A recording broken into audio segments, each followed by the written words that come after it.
All right, what's going on? Just making sure my audio is decent enough. All right, yeah. So, welcome to today's stream. Going to be continuing on with what I've been working on for the past few days, which is getting a whole application, like a sample application built, where the application is built using Flutter. So it's targeting both iOS and Android. And because it works with iOS, I technically get Mac OS for free. In addition to that, I'm using something called Supabase to handle my authentication, and I'm using that to host my Postgres database. In addition to that, I'm also using their webhooks on their database, which is the focus of today's stream. And I'm also using what they call edge functions, which are just functions that you can think of them as serverless functions that run on the edge. So all of that's kind of been wired together so that I have a mostly working app. If I'm able to get the webhook working, then I'll also do the integration of OneSignal, which involves a fair bit of setup on the iOS side. In any case, I'm going to go ahead and jump into it. We'll share my screen. All right. If hopefully audio is decent. It's hard for me to tell. I'll dump down my audio just a little bit. Okay. All right. So I was looking at the release notes for Supabase webhooks because I'm having issues getting it to work correctly, and I wanted to. Basically, I was doing some research, just trying to track down which PR added this functionality, so that if need be, I can go into their source code and maybe get some insight into why my webhook isn't being called. The webhook that I'm referring to is here. I can see my Supabase project. I guess it's gonna take a while to load. So this right here, I have a edge function, not an edge function. I'm sorry. I have a webhook that I've defined called push order conf, and it's listening to the. When I say listening, maybe I should say anytime a record is inserted into the orders table, an event called insert that's the event that'll get thrown, and it should call this webhook with event data. That's currently not happening, and the way that I can verify that is if I go to my edge function here and I go to push. I know that at one point over the past 7 days I tested this several times to try to get it to work, and we see here that there are no metrics. And if I go to invocations, well, let's select a custom range. So I did all of this last week. Well, that may be too large, so I'll do 23rd to 2026. Hopefully that's okay. Well then, all right. So the only way to actually test this and show to you all what the issue is I have to legitimately build this out. So give me a second to start up everything. I was supposed to be in Qatar and Oman and Dubai this week, but I had issues checking in or boarding my flight. They wouldn't print my boarding pass because they said that my backpack and my little carry-on were too heavy, and they wanted me to check them both in. And I said, screw that. So I'm still here. So I had my computer shut down. That's the reason why things aren't really prepped. So I guess what you'll see are all little things that I have to get started just to do any form of development, I suppose. Let's also open up Postgres. Okay.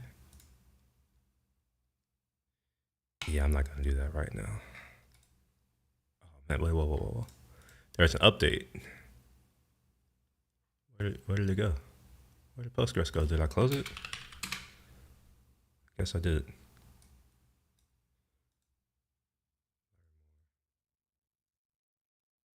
I saw that there was a new version of Postgres. Check for updates, maybe? Okay, here we are. 14.6. Postgres 2 is now available. You have, I'll do that another day. All right, so let's make sure that Docker is running. I'm not sure why it doesn't open the desktop app when I do this. Okay, we have Docker running. No containers are currently running, which is what I expect. And let's go to my code base, which I want to say lives in One Signal developers. I want to say I did some organization before I left, or well, I actually did leave to the airport, but then I came back after. Yeah, talk about a waste of time and money. 4.5 hours wasted. $110 in Uber, a $650 cancellation fee, and I also can't cancel my flights that I booked from Oman to Qatar. And then there's also the cost of the ticket. So like it's a big loss right now. Big L's. Sorry though. All right, so I did split this up, which I'm happy about. So the first thing I'm going to do is open up Finder, and that's because I have no idea how to open up an IntelliJ project. So I'm going to hope that there's like a thing here. No, there's not. Of course not. Why would there be? All right, we'll open up Android Studio first. The only way that I know how, apparently. And I want to make sure that I'm in the right thing. Supabase Edge Function app. Not sure why this is being called Supabase Edge Function app, but I am going to close it because I want to make sure that I'm working out of the right project. All right, so we'll do open and come into code. For what it's worth, I want to say that you can do this, and hopefully y'all can see these keyboard commands. Like you can do stuff like this to easily find stuff. So if you're like me and like you struggle with GUI stuff, like finding stuff because your mind doesn't work that way, you can do this. Oh wow, that's okay. All right, yeah. So you could do this where you kind of type in the things, kind of like a terminal, and you can find stuff that way, which I prefer. So this is the only thing that I have. So I'm going to open that. And the thing that I want to open is this app here.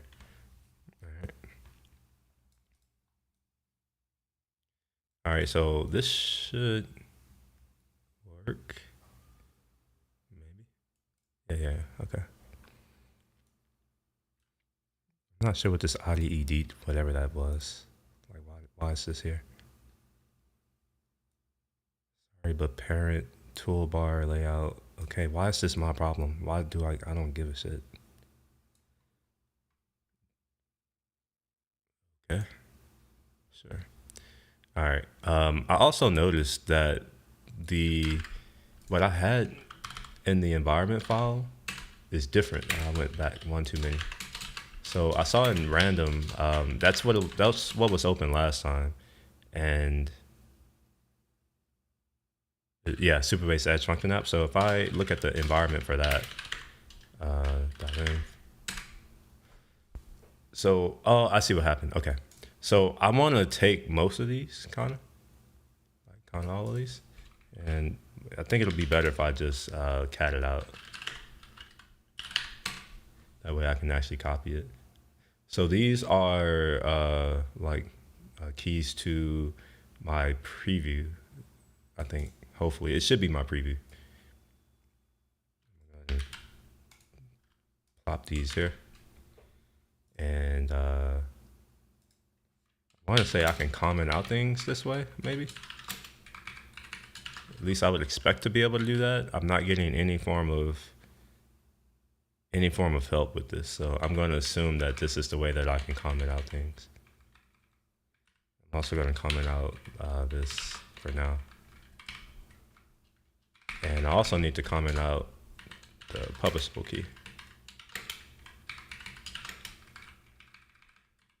And I'm pretty sure I don't even need this payment processor endpoint. I'm very positive I don't need that, but I'm going to leave it there for now.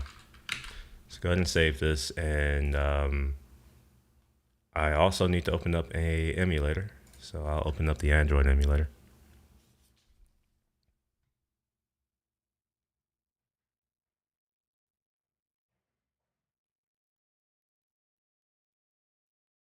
All right. So I should now be able to deploy to this emulator.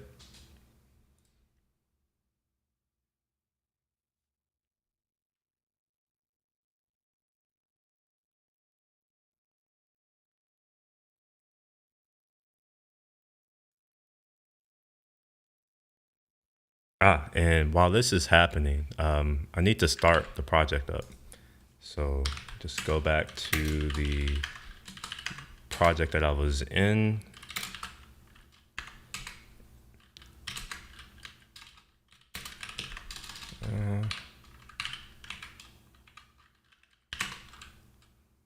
Okay, so I think I need to run Supabase start from this directory here. All right, and we'll see that things start happening.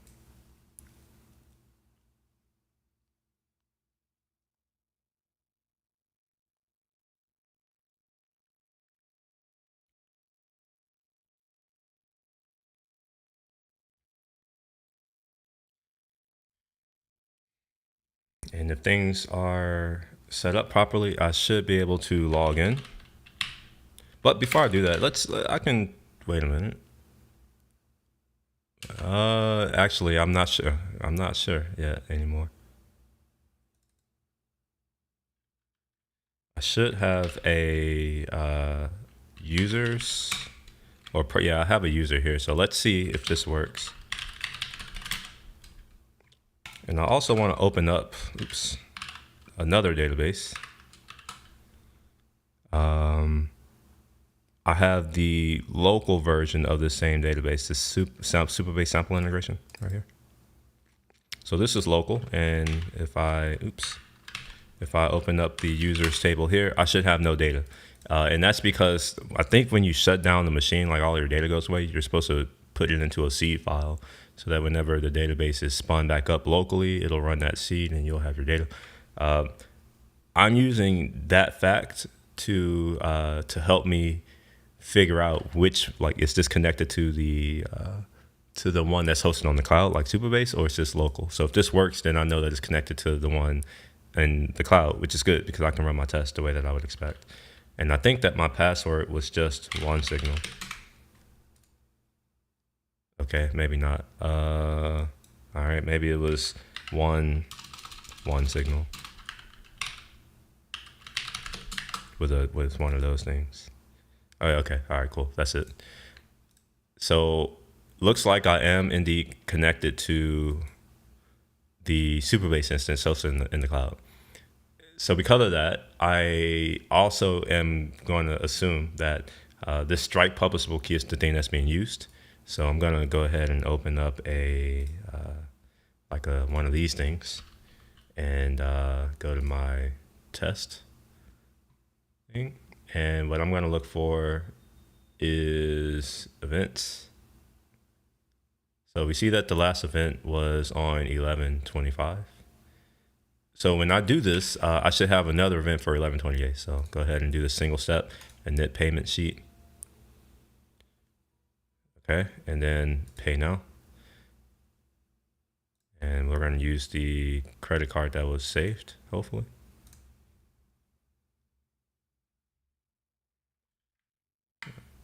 Okay, all right. The payment was completed successfully. And what I should now see is if I go to this database and I go to the orders table, there should be an order from today, 11/28, right? So here's the problem. Here's the issue.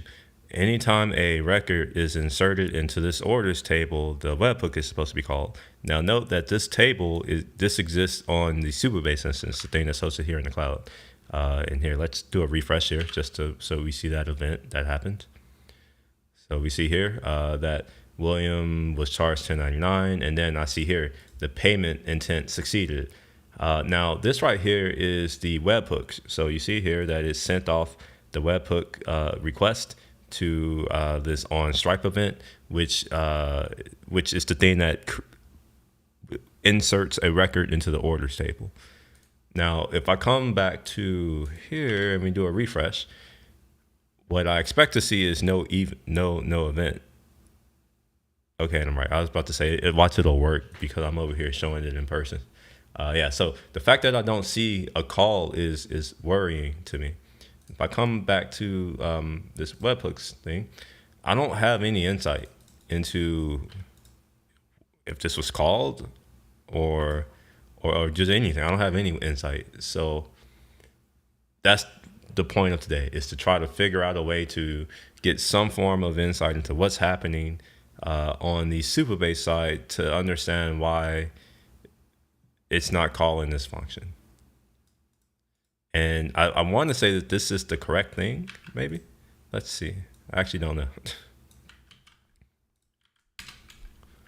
Missing authorization header. Okay. Wait, missing authorization header. Interesting. So I'm curious if this webhook includes authorization headers in it.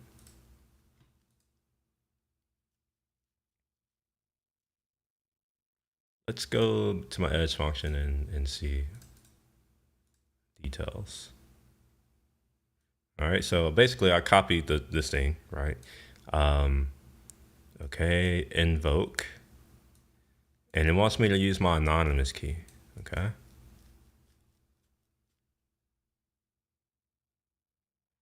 All right, so here's kind of a potential problem.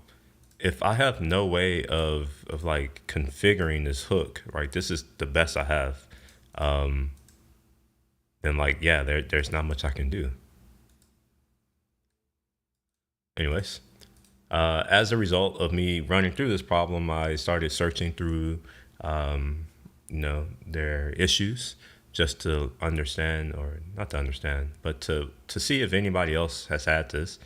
And it looks like someone was having issues with, this is another issue that I'm having as well, which is I cannot see some of the things that they're seeing, right? So if I open up the studio URL, what you'll notice is that when I go to this project, I don't have any of those things, right? Like I don't have webhooks here. I don't have any of that. So it's not clear to me what version of Supabase I'm running or how to update, if that's even a thing. Let's see.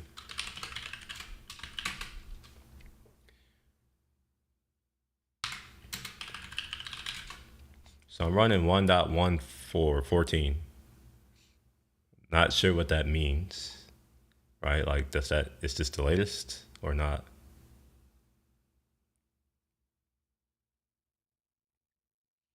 They don't seem to have a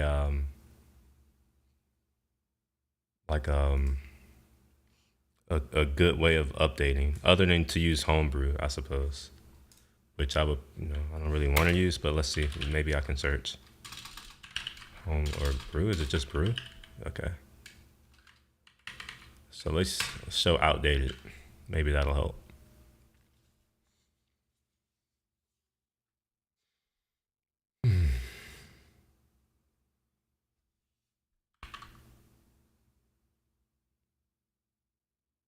Oh, this is really slow.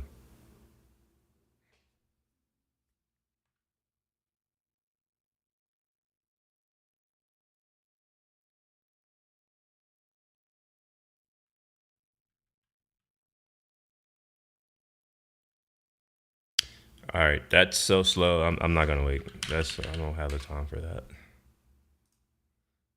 Search for it and hope. Okay, all right. Supabase CLI.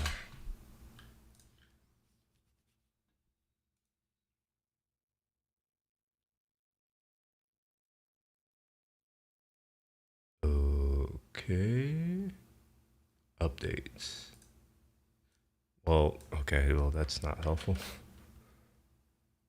I would like to know what's the latest version, just in general. I shouldn't have to use a package manager to update, to upgrade to tell me that. Now, of course, I think they do have a, well, if I go to their organization on GitHub, they should have the Supabase CLI repo somewhere. Dang, what the hell is going on?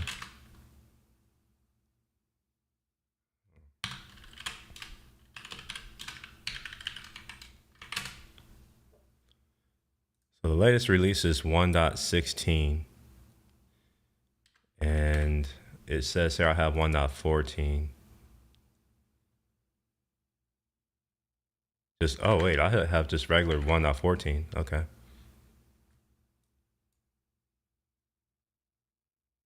So maybe this has some fixes that I really needed, and I've just been dealing with it. Okay. So what I'm going to try is first I'm going to do a Supabase stop, which I'm okay with doing because my app is currently using the one that's hosted locally, or not locally, but in the cloud or on the internet. How about that? And now I'm going to run this right here. All right, and I get 16.2. Is that the latest? Yes, it is. Perfect. Okay.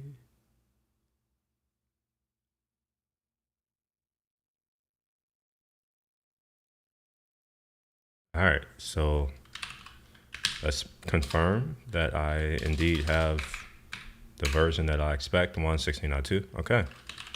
Are there any new things that we get?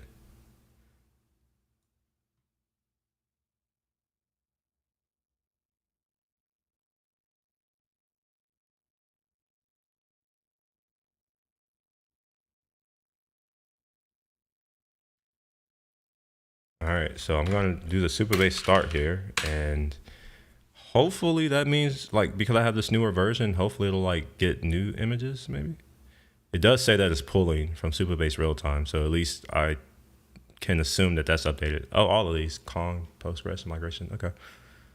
So perhaps when I run this, I will now see those new things, and that will help me with understanding why none of this is working the way that I would expect.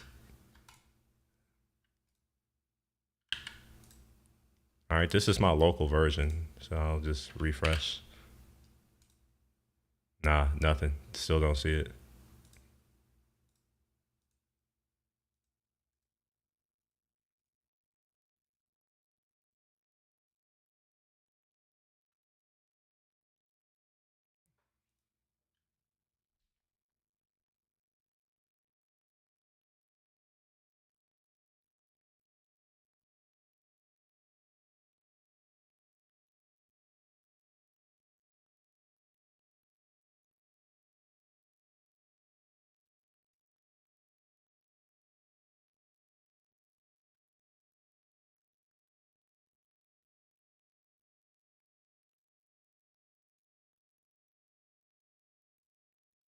All right, so I'm going to do a little bit of reading just to, I don't know. I'm just going to do a little bit of reading right quick.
Wait, private alpha, does that mean that I don't, that,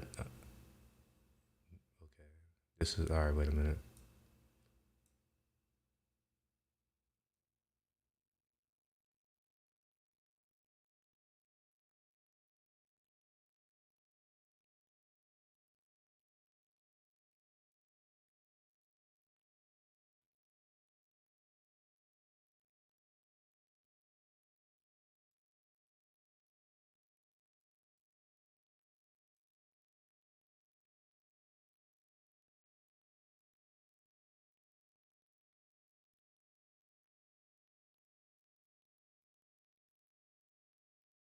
This is useful, the hook payload.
All right. Um, I mean, that was useful to read. I did get some more context. I learned a little bit, especially about the payload. For instance, I now know for a fact, or for sure, that this does not include authorization headers. And I actually would need authorization headers in order to call my edge function.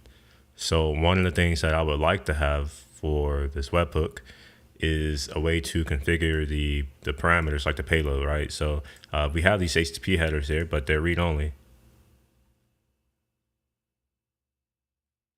And I don't like this idea of needing to create it from scratch, but let's do this just to make sure that there is a way to add what I need. So I'm going to add in authorization and you can close that.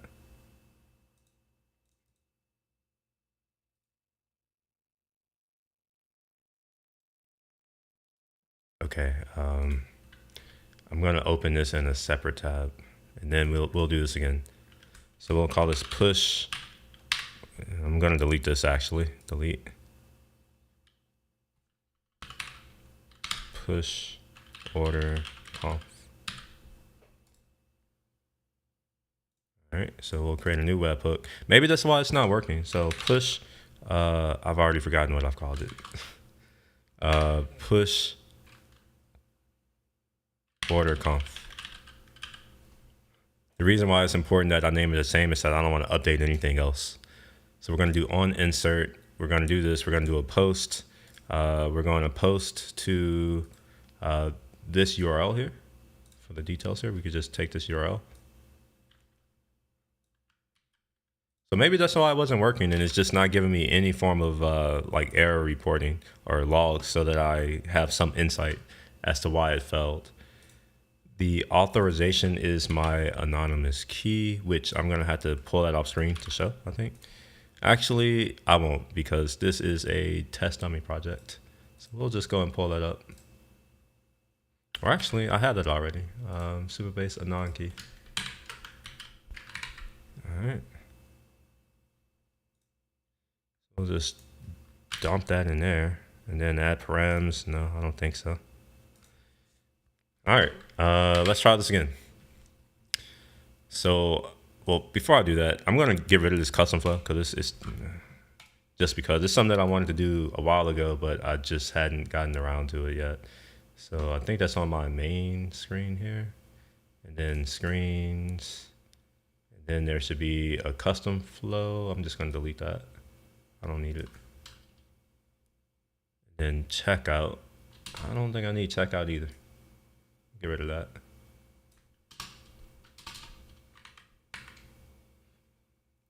Children, don't need that.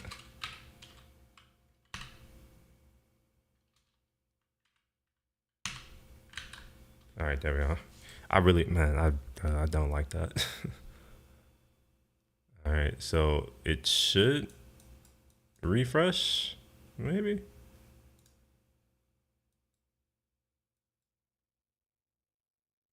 Or not. Okay, all right, I'll just stop it and restart it.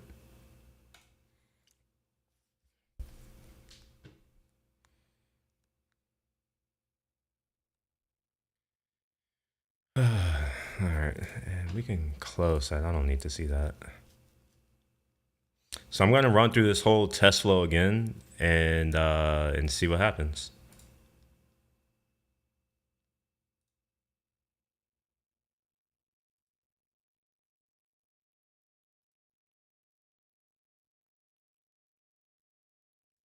All right, if I refresh, I should see a new order here. And let's go to my edge log to see, edge function, I'm sorry, to see if anything was invoked. Nope. Nothing. Okay, what about logs? Can I do that?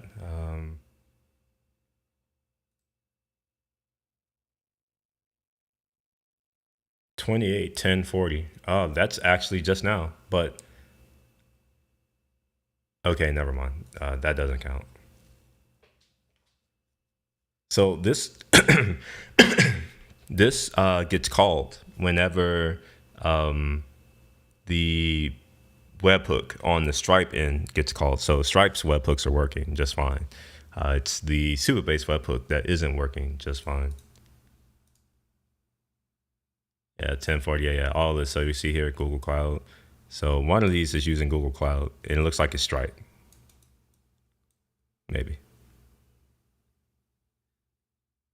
Oh wait, no. Supabase did this. All right, Supabase made this call. And who made this call?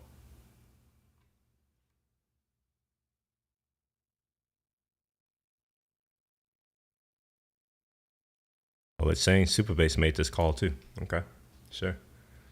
Now the thing that I'm not seeing is what I expect to see, which is the fact that something was inserted into the table right here. So let's see if we can find that. It may be the case that I won't get to see like logs of what's been inserted, which is what I'm hoping that I'll be able to see. This is just showing the fact that I was like authenticated into the database. I don't think it shows the actual query that ran, but it has a query ID. Now, how do I take that query ID and find the query? I don't know.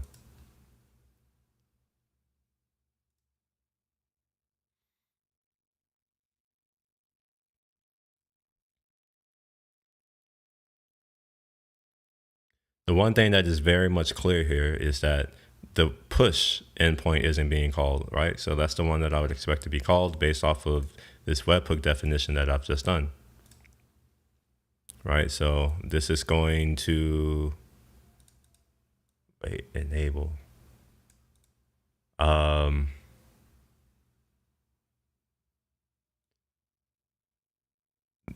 Maybe I've just figured out why it's not working. Let's see. So I had it enabled for origin. Well, I didn't actually set that. I think it did it as a default, and I don't remember seeing that option when I created the webhook. Let me see. Good. Yeah. Okay, that definitely wasn't an option when I created the webhook. These are the only options that I have. But I'm going to try this flow again and see if I now get a new event that pops up when I add something to the orders table. All right, insert happened.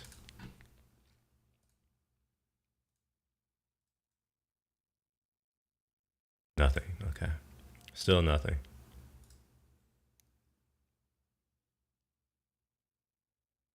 All right, everything else is working except for that.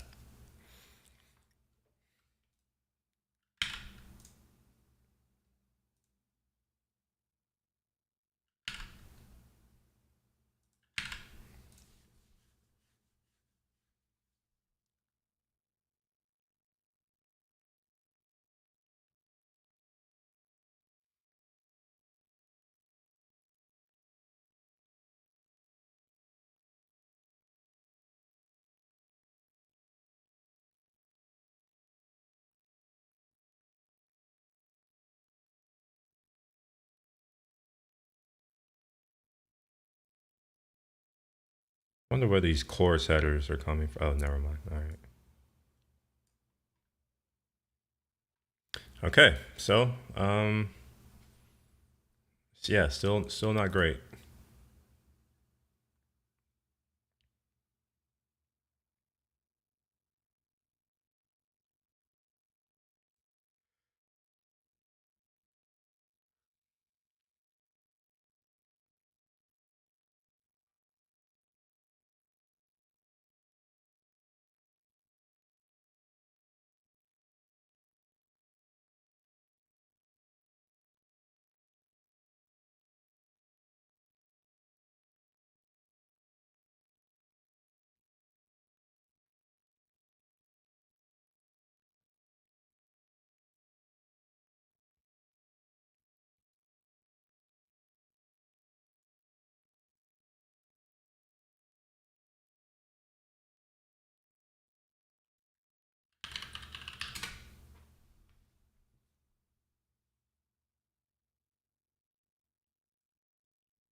I've never heard of this word. Okay, okay. Maybe I was like, oh wait, like someone's using a word I've never seen, and it may be that it's not a word. Alterate. I don't know what alterate means, but sure. All right.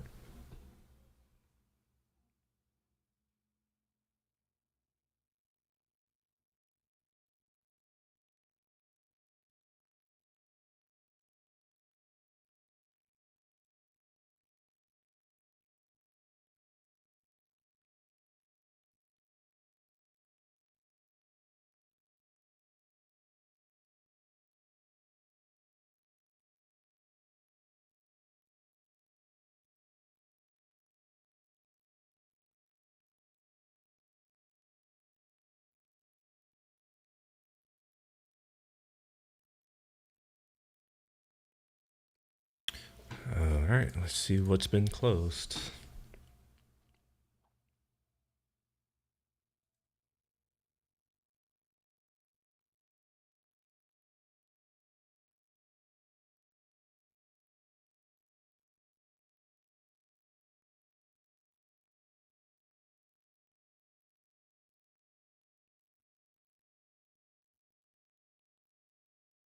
Wait, should it be project reference?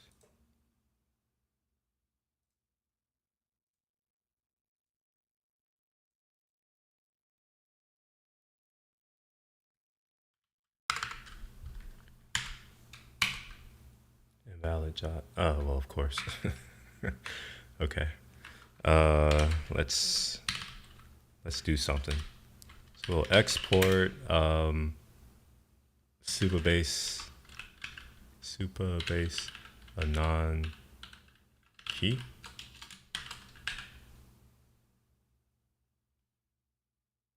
which is somewhere. I think it's this one.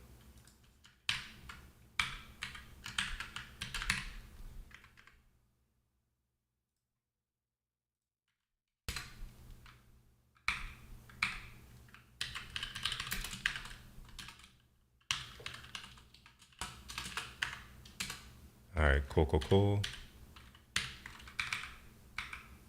So then what I'm gonna do is set this to the anonymous key. Supabase anon key.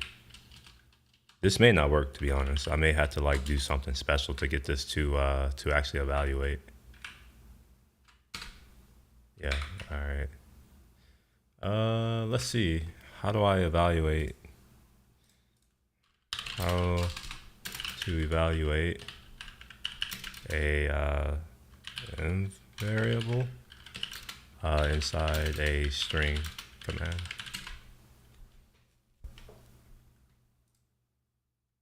Don't want that. Yes, bash is what I would like.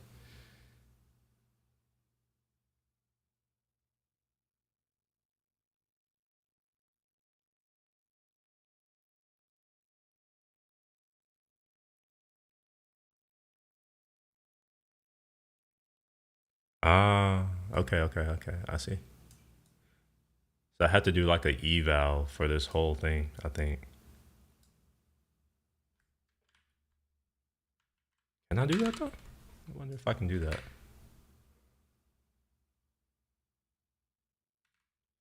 All right, so we'll do the $ eval and then the thing. I gotta close it. Hopefully this works. No, it didn't work. Well, damn, that sucks. I will just paste the anonymous key for now. But that's something that I would like to figure out how to do. This is dumb to me. I shouldn't have to do this. Invalid jot again? I disagree. I very much disagree. This is not an invalid JWT. Or maybe it is.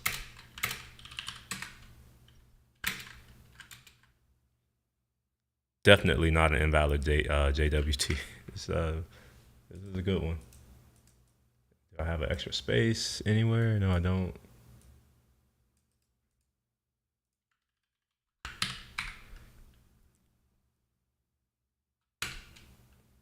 Perhaps that's not my J. Maybe that's not my my thing. The thing that I need. Let's see. Do this because there might be some other things that I don't want to have shown.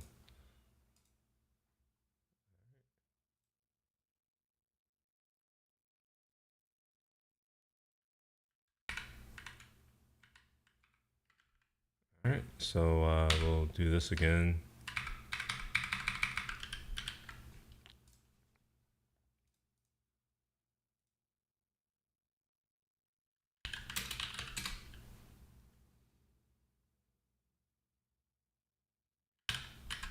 Oops. All right, so I would like to call this function. So we'll go to details and just kind of copy all of this. And the anonymous key is going to go here.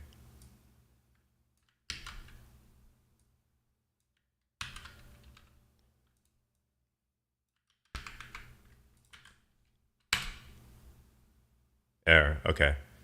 This is fine. At least it works now. So I wonder if,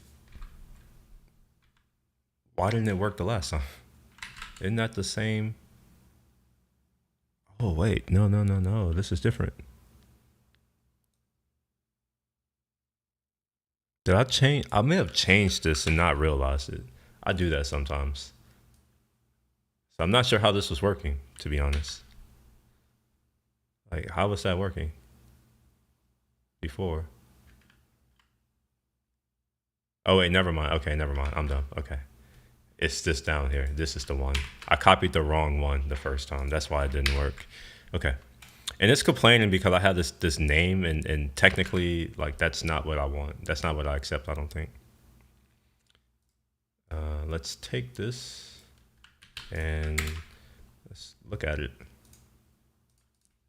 So JSON.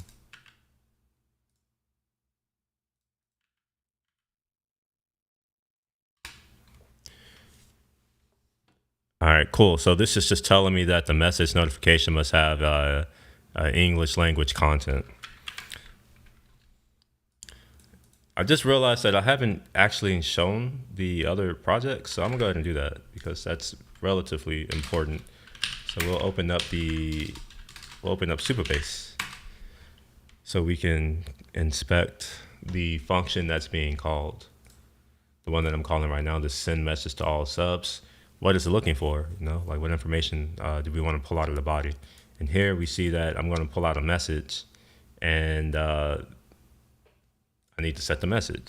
So we'll do that. So instead of saying name, we'll say message. That's really, I think, one of the problems.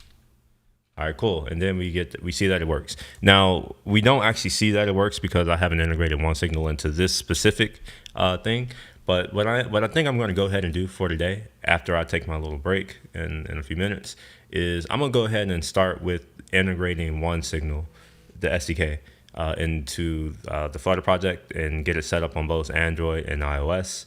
And go from do everything from setting up a Firebase project so that we can use FCM, as well as going through the Apple Developer Network so I can get a push, like a push token or whatever we call it. I forget what we call it for the APNS. Or is it APS? I think it's for the APS.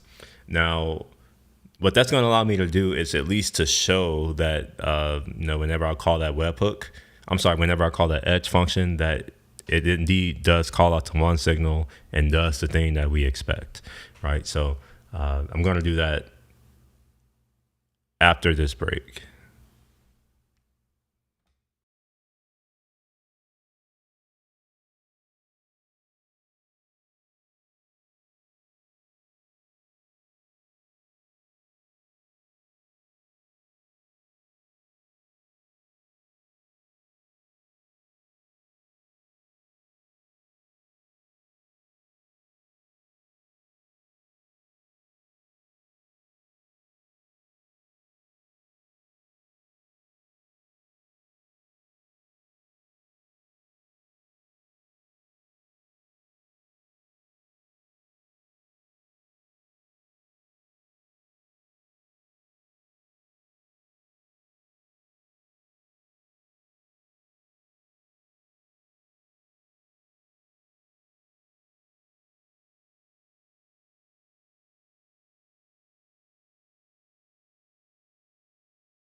All right, I am back, and we're gonna go ahead and get started with this one signal integration. And for this, I always use our instruction for this, and I'm actually gonna do that today. So I'm just gonna go on to our instructions. The reason why I'm doing this and showing this is because a lot of folks tend to think that I just know stuff when I know nothing, and I'm going to prove that I know nothing by literally coming to the documentation and looking for the thing that I need to do and just following the instructions, and hopefully they'll work out. I wonder if I click this, who is this? I'm pretty sure it's this guy. So I could watch this to tell myself how to do it, but nah, I'm gonna just read the instructions that are here. They're even better. One signal flutter. I'm not gonna say what I think, but I'm gonna just go and confirm that that is the latest version. We'll go and check. So we'll look for flutter. I should also spell one signal correctly. Typically that helps. All right, so let's see when the latest release was. 3.4.2. Oh, look at that. So it is in fact not 3.0. October. Okay, so I'm going to set it to 3.4.2, and I'm also going to update this. Oh wait. Yeah, I'm going to go ahead and update that. I realized that like I need to log in for real in order to do this. There we are.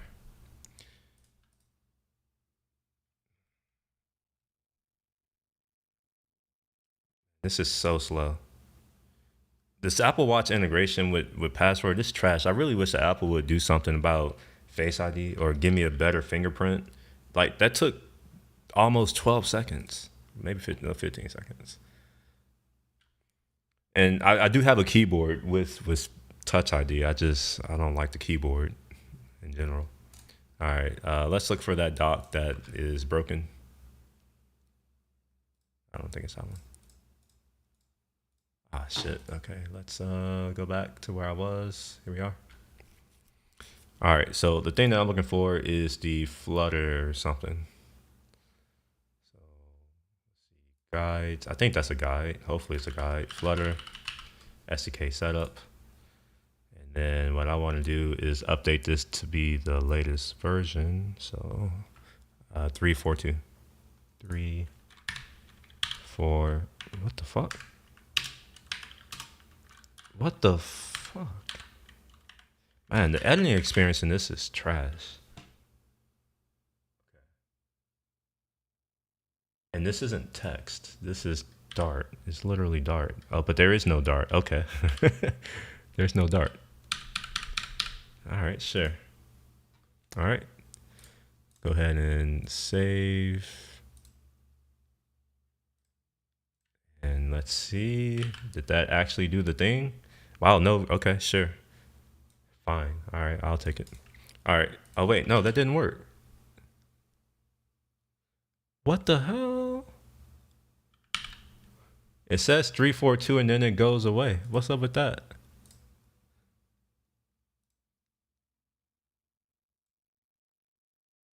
Okay. All right. Well then. Damn. I wonder if I've messed up something. What else did? Why is the diff this large? Why not just show the change? Like we don't need to see all of this. Just show the actual change. My gosh. All right, whatever. All right, cool. So I'm gonna put this version to 3.4.2 in here. So I need to go to my pub.spec, whatever that thing is. This pub spec YAML. And in here, I want to add another dependency.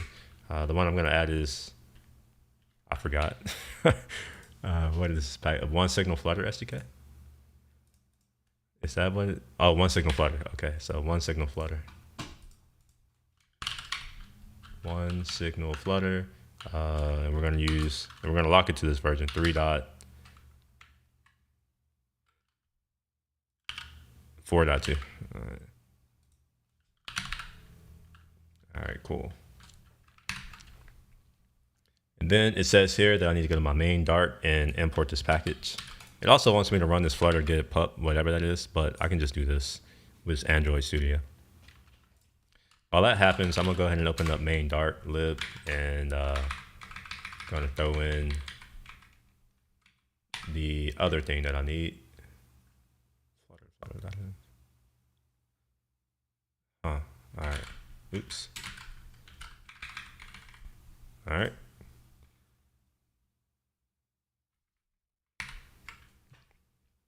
So I've now done that import. Now this next thing it says that I need to go and do this iOS service extension.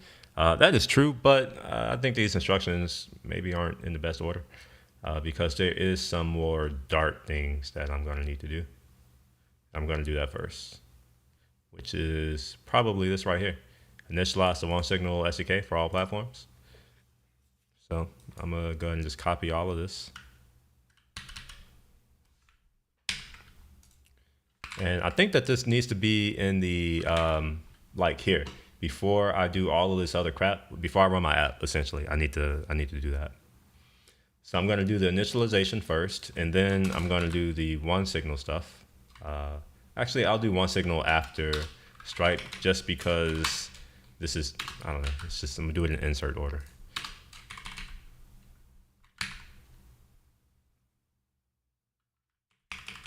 So they're saying to use an in-app message, and I will actually use an I'm saying there. I'm saying there. Okay. It says to use an in-app message, and I will eventually do that, but for now, I'm not going to do it. And I'm going to grab these keys. So the Supabase URL, like these are coming from somewhere. I don't know where they are, and I don't even know how to find them, to be honest.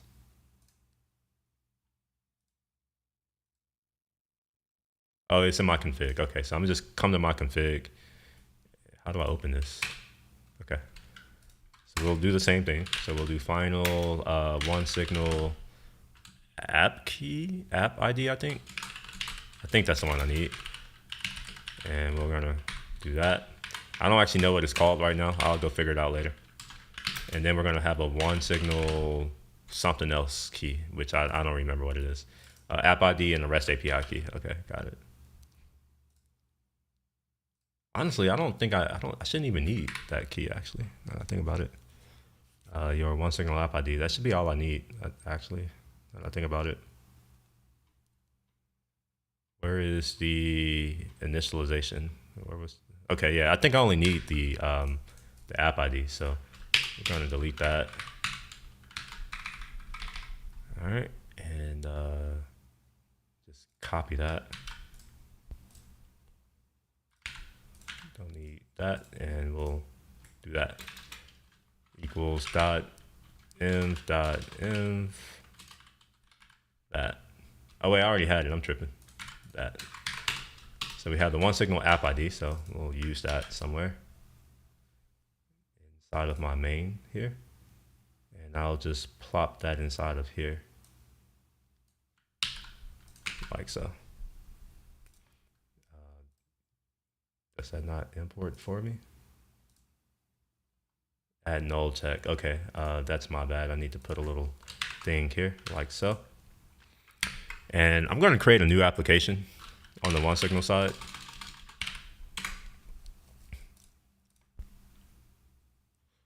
Oh, wait a minute. In fact, I'm going to do that using the company OneSignal so that other people can access it if we need to.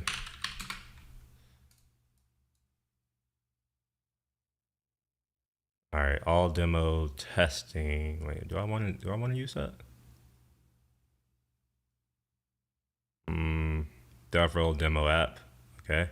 Continue setup. No, I don't want to do that. Let's just delete that.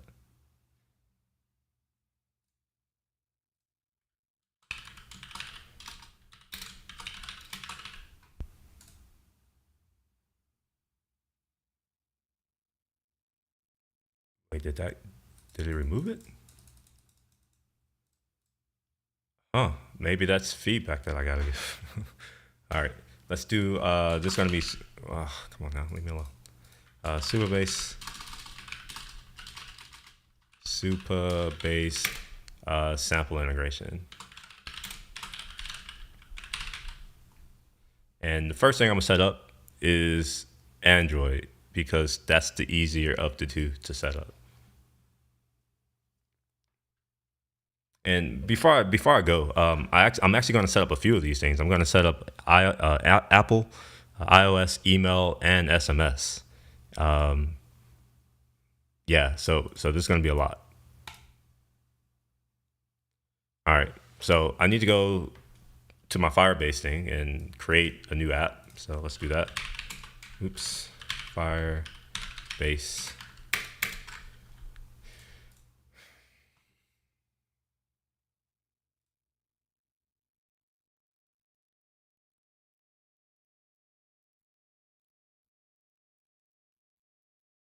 I did all these things. Uh, I wish there were an easy way to delete all that. So when I was doing some testing, I had to create a bunch of apps,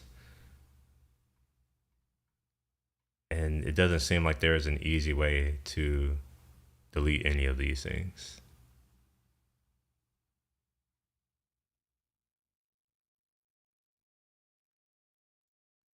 Is this my project?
I wonder if I'm confused. If these are only showing my projects, then that means that these other projects may not be mine. But if they're on my account, why can't I delete them? Interesting.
Okay, so I can delete this project, but I can't delete the other one,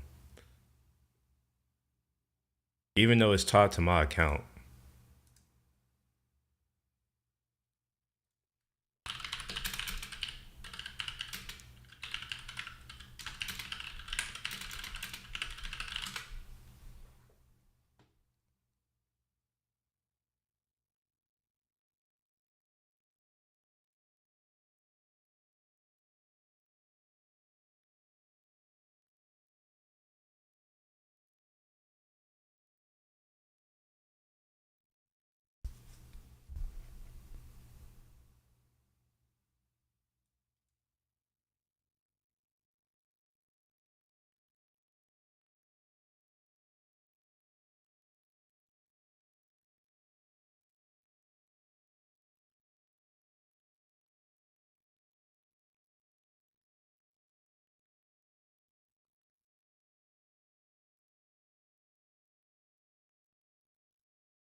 Wow.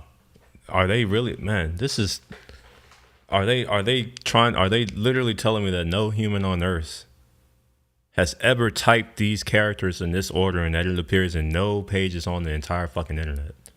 Is that what DuckDuckGo is telling me? Or is it actually the case that you can't? What the hell?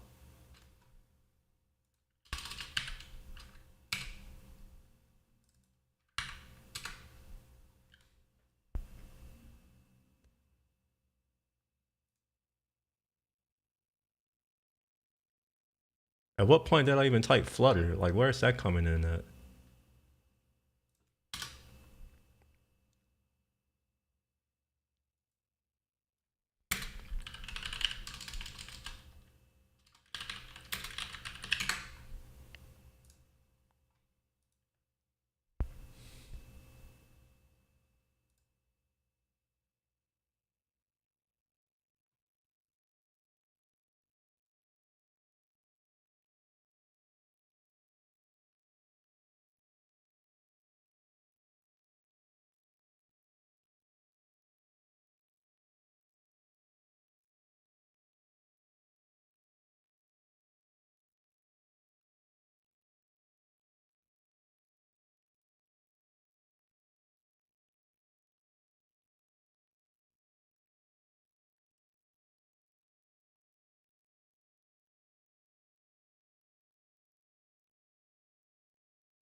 What does it mean? I need permissions to delete something that I fucking own.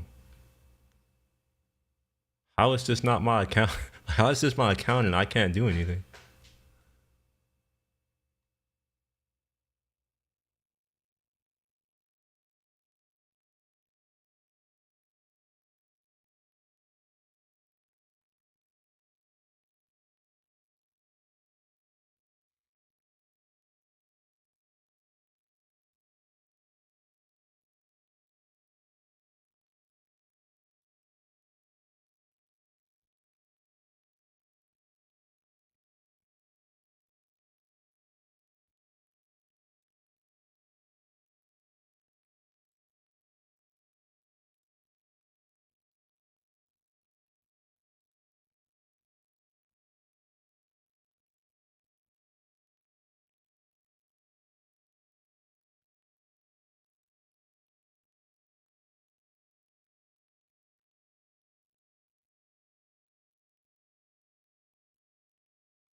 All right, so I was trying to figure out like what all that was about, but fortunately, I don't actually use like Firebase for anything.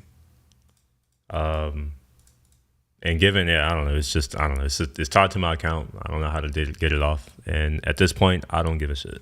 It's Google's infrastructure. I won't pay them a dime, so it's fine. All right, so let's drop in that app ID that I just got here. All right, and let's go to this main and confirm that everything looks good. Everything looks good so far. So go ahead and close that. Don't need it anymore.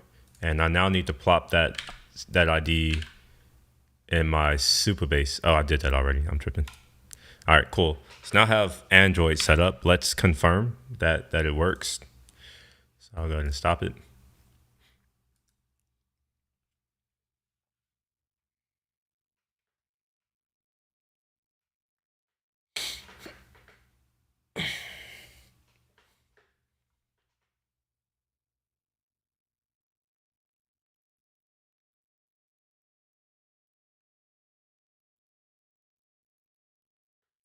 All right. So one of the things that I am going to need to have is some way to initialize a new user or to load the current user. And I'm not talking about this user here, right? This is the Supabase user. What I want to have is, well, I don't actually know the type, unfortunately. And I also don't have any clue how to say any, which is what I really want. All right, yeah, so it looks like we got the thing, so we're gonna go ahead and click allow. All right, so now whenever, well, it's not gonna do it yet. I need to push something new. So let's come to my secrets. One signal, REST API key. Okay, so I'm gonna need to update all three of these values here. And I wanna say that's Supabase secrets. Is it S? Yeah, cool. And then set. And I'm going to set all of these. So the first one that I want to set is my launch signal app ID. So I'll do that and we'll just paste it in. I think that's it. And then the REST API key, I also want to change that as well. So I got to go and find the REST API key. Copy that. And actually, I'm going to put that right here.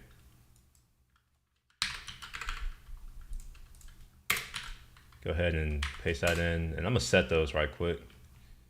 You won't see any of this, but it's okay. You don't need to see that. Just trust that it worked. All right, that worked. Okay. Now I need to set my user auth key. So we'll do Supabase secrets set one signal equals. All right, so now I got to go and find that key. And that key is found on your user account. So if you come to account keys right here, it's here. So I am going to have to generate a new key. So I'll go ahead and generate that over here.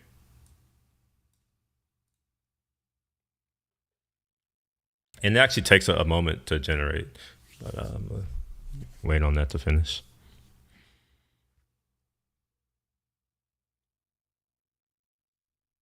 Okay, I'm gonna copy that off.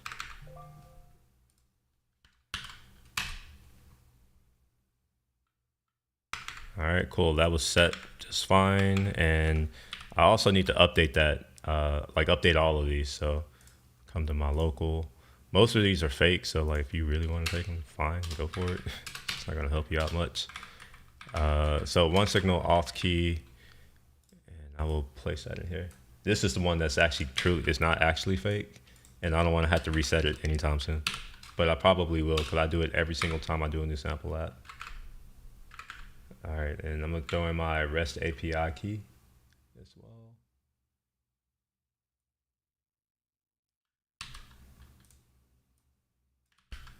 And finally the app ID.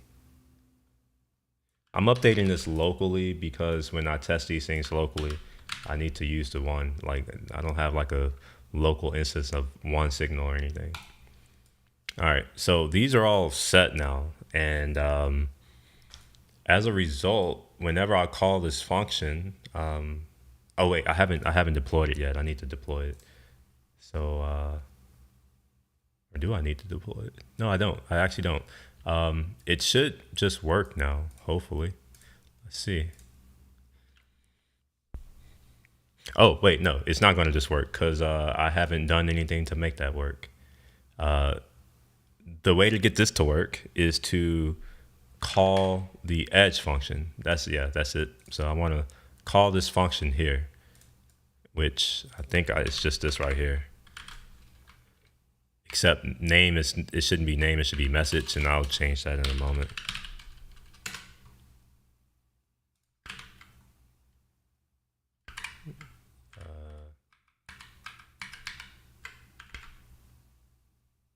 Recipient 7.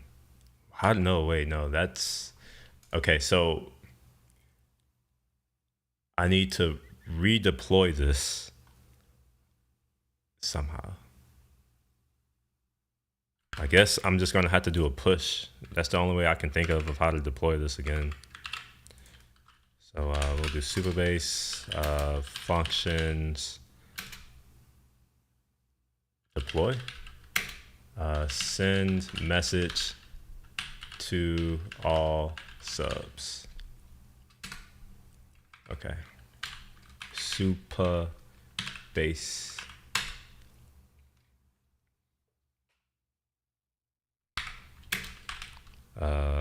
Legacy something. I forgot what it is.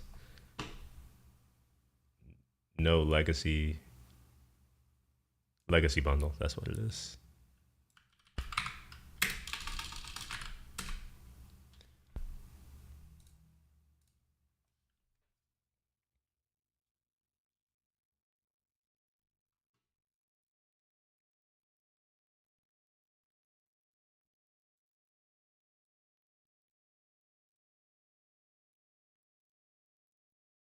All right, so that function went off without a hitch, and it says I can inspect it, so I'm gonna go ahead and do that.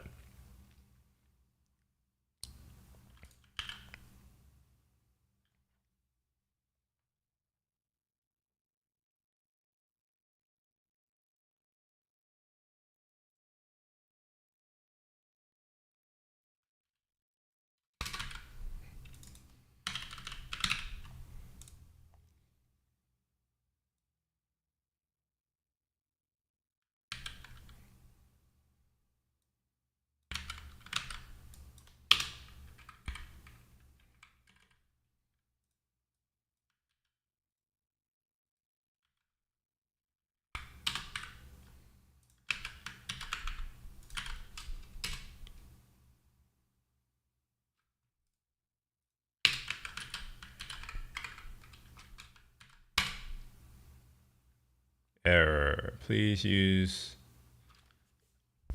case-sensitive authorization. The REST API key here.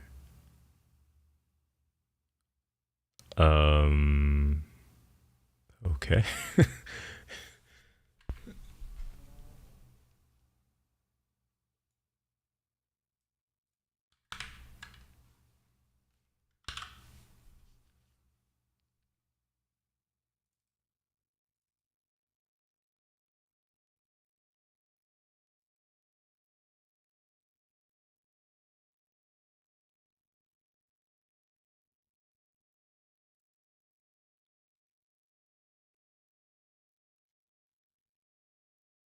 All right, let's see what I can figure out locally.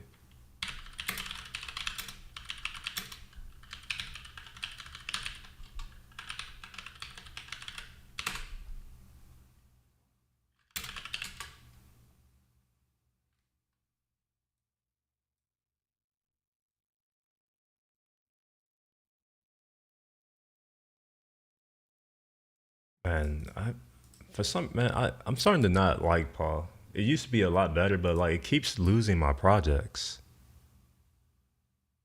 It makes doing any form of work incredibly hard.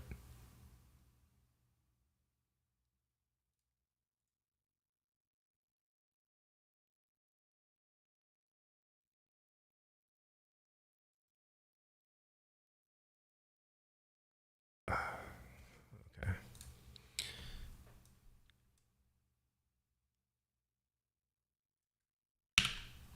No, don't do that. I just want a new request.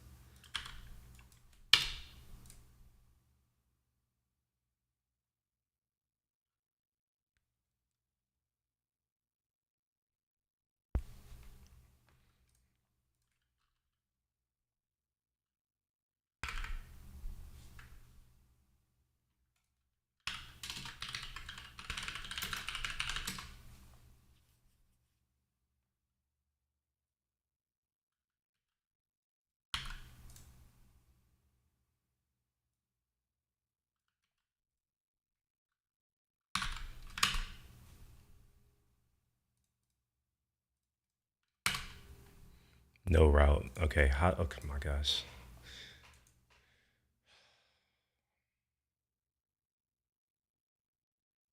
It would be incredibly dope if it told me where it's being hosted without me. Like, I mean, sure, it may be documented, but it's slowing me down to have to go and search for something that should just be told to me.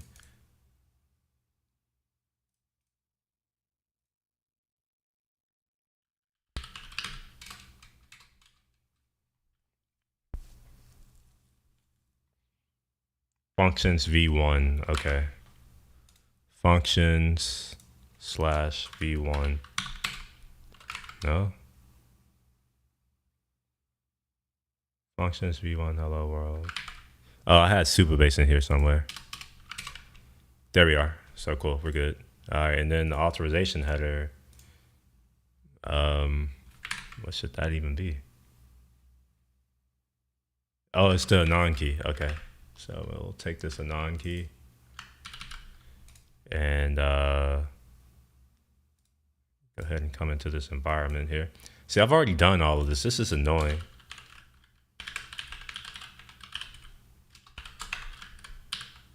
This is technically not production, but I'll just rename it. This is going to be local.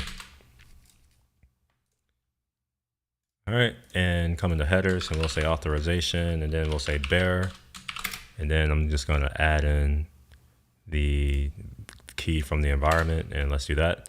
Auth header is not bearer token. Oh, wait, let me just spell it correctly. B-E-A-R-E-R. All right, cool. And now we get an error message, maybe. Oh, okay. Sure.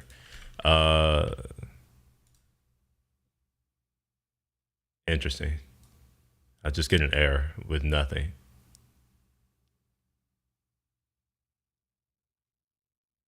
I'm stringifying. Okay, I see what's happening here. All right. So I'm getting back basically an error, except there's nothing here. There's no data here. So what I'm gonna do is I'm gonna log that out because I don't have any better debugging tools for this right now, unfortunately. It's kind of honestly like this is the development experience of this is kind of trash. I'm not even gonna lie. Like I hate sugarcoating stuff and trying to like make people feel good, but like this is trash. I have no access to a debugger. I have no access to types. I have no access to type definitions, and like this continually happens, and it's just like, oh my gosh, it's the worst. All right, unexpected end of JSON input. Oh, there is no JSON input. What the hell is this talking about? All right, so we'll go into body and then we'll do JSON, and I need one key, and that's going to be message, and then we'll just say, does it work? All right, we get back an error. App ID not found. Okay, you made. All right, cool.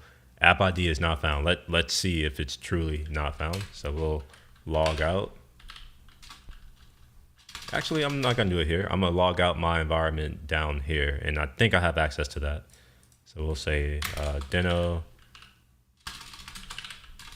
.env I don't know because I have no access to type. So now I get to go and waste my time and try to find this. Let's see, Deno. Do I have a Deno? No. All right, we'll just open up Firefox. Deno.env.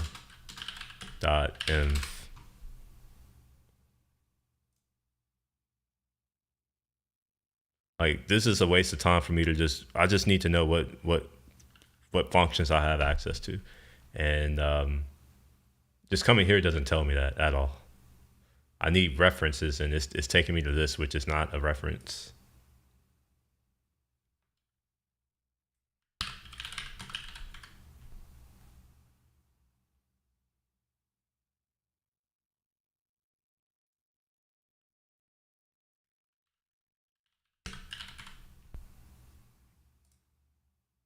All right, so I have get, set, delete, and to object.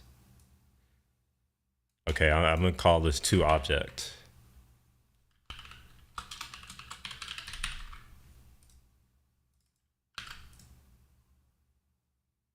All right, so we'll run that again. Do I get anything else? Anything better?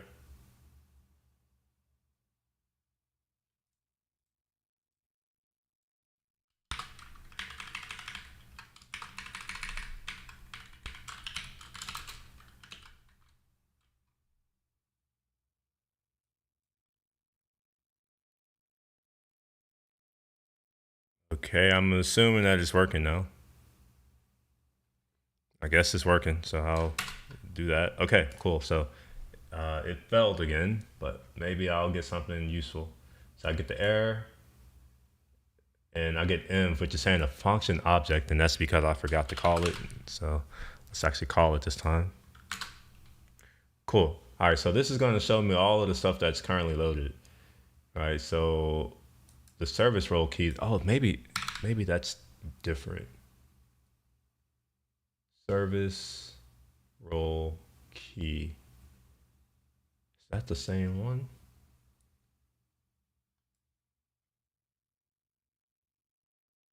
I see IMV4, IMV4C, 9S, 9. All right, so this is the same one starting with Evo. Okay, all right, cool.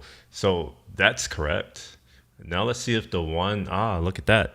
One signal is not here. Why is that? Why is one signal not here? I know why. Or do I know why? Yes, I know why. I need to do m file. This is really annoying, by the way. So we'll go m file .env local.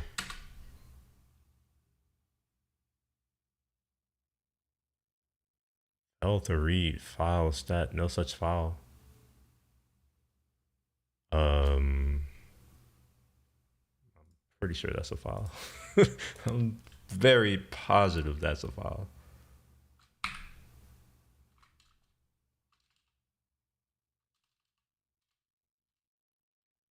All right. I guess what I can do is go out one directory and then try this again. Except I'll throw in Supabase on there. So we'll say Supabase. Or not. Wait, why isn't that working? File, Supabase.env local. Okay, sure. Whatever, sure. All right, so that works now, right? And I'm not sure if I'm sharing my system audio. Honestly, I'm probably not. But I heard it, so here's the notification. Does it work? Right? If I click it, nothing's going to happen. So we now know that this should be working. Now, the question is like, why didn't that work though?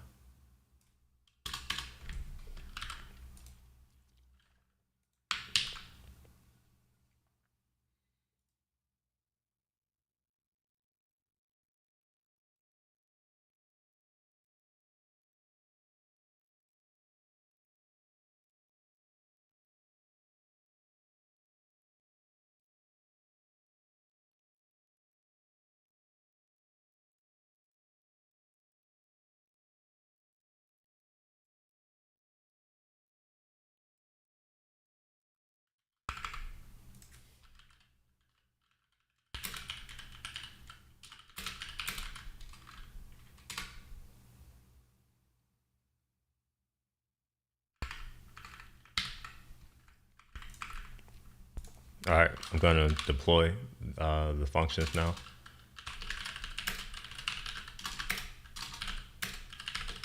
Deploy and actually, I think this is my history. Yeah, here we are. And then this was legacy bundle. Supabase functions deploy send message to all subs legacy bundle. So I'm gonna do that again and hope for the best, I suppose. I will save this, and I'm gonna save it in iCloud. I'm not gonna rely on Paw anymore like that. All right, Paw. This is the Supabase integration. Oh, actually, I have this. I know where it is now. This is my bad. This is user error. So if I go to code, well, it's not actually truly user error. Like I have dozens of other projects that just get lost, and it's not really my fault. Anyway, so here inside of the API, there should be an API test, which I'm not seeing. All right, there should be one here, but it's not. Or maybe it's in Supabase. Maybe it's in Supabase. Oh, yeah. Okay, cool. It's in Supabase. So I'm going to open that document up. So, yeah, I was like, I thought I've done this before. All right, so let's make sure we come here and we want to look through production. Okay, so the Supabase payment. Wait, what? Payment URL. Pretty sure that's trash. I don't need that. Okay, so Supabase.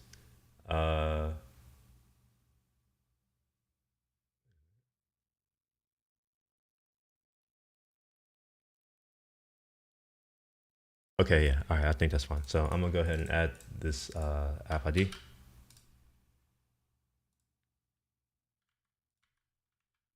We have the app ID, and for local, I'm just gonna use this. For this, it's gonna be the same, really. And honestly, this isn't production. This is preview. I don't have a production at the moment. The REST API key is also for both. I'll just put that here. Secure value.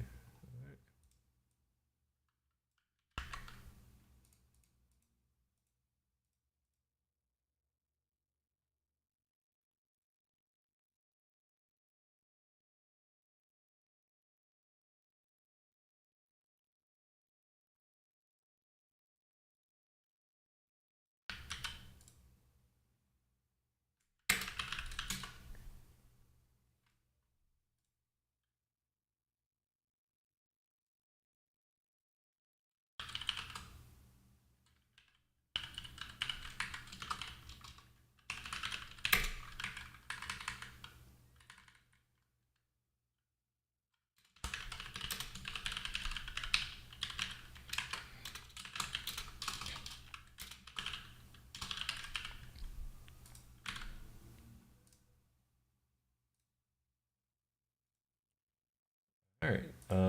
Now I can throw in this secure value.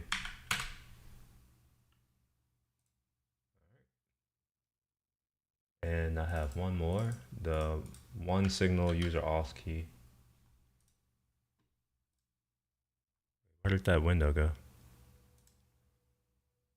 I guess it just, oh, it went over here. Okay, all right. So we're gonna add another one of these, and then we're gonna put in a secure value, and throw this in there. All right, cool. So this is gonna be for both secure, like for both my preview and whatever. So I'll just copy that. Oh wait, that's not how you do it, or is it? Copy, paste. All right, copy, paste. All right, cool. And I'm gonna just copy, paste that there. Now I'm pretty sure that the anonymous key is incorrect at this point. So let me go and get the real one.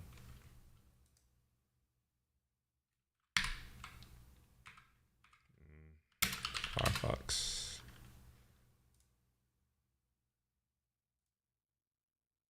All right, we'll come into here, hide that right quick. There might be other information that I don't want to share. And let's come into here, and this is now going to become a secret.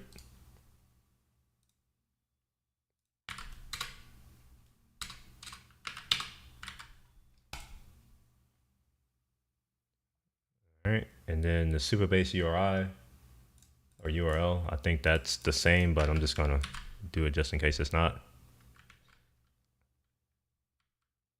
Not sure what the difference is here.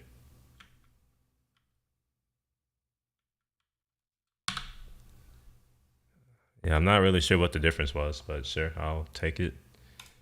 All right, so I'm on preview right now. And if I run this, I expect to see a message appear. But instead, I get a no API key, which is the same error that I got last time.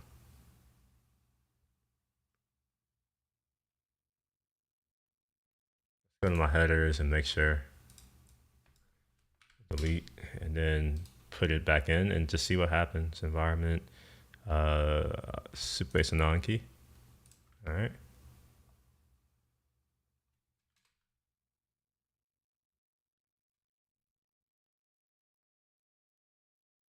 I'm pretty sure that this is making it to or through all of the authentication stuff. So I'm just coming to the logs right quick, and we're gonna look at Edge. And there should be this message to all subs, yeah, 401.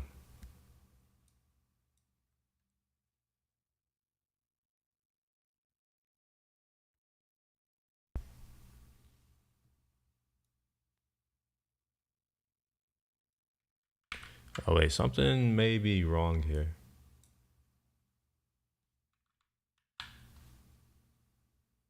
Or not.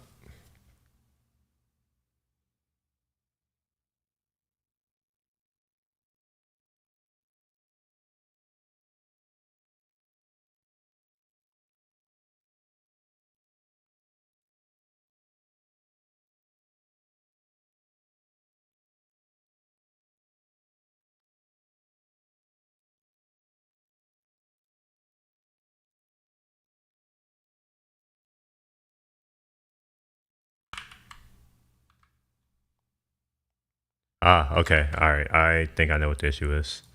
The endpoint is incorrect.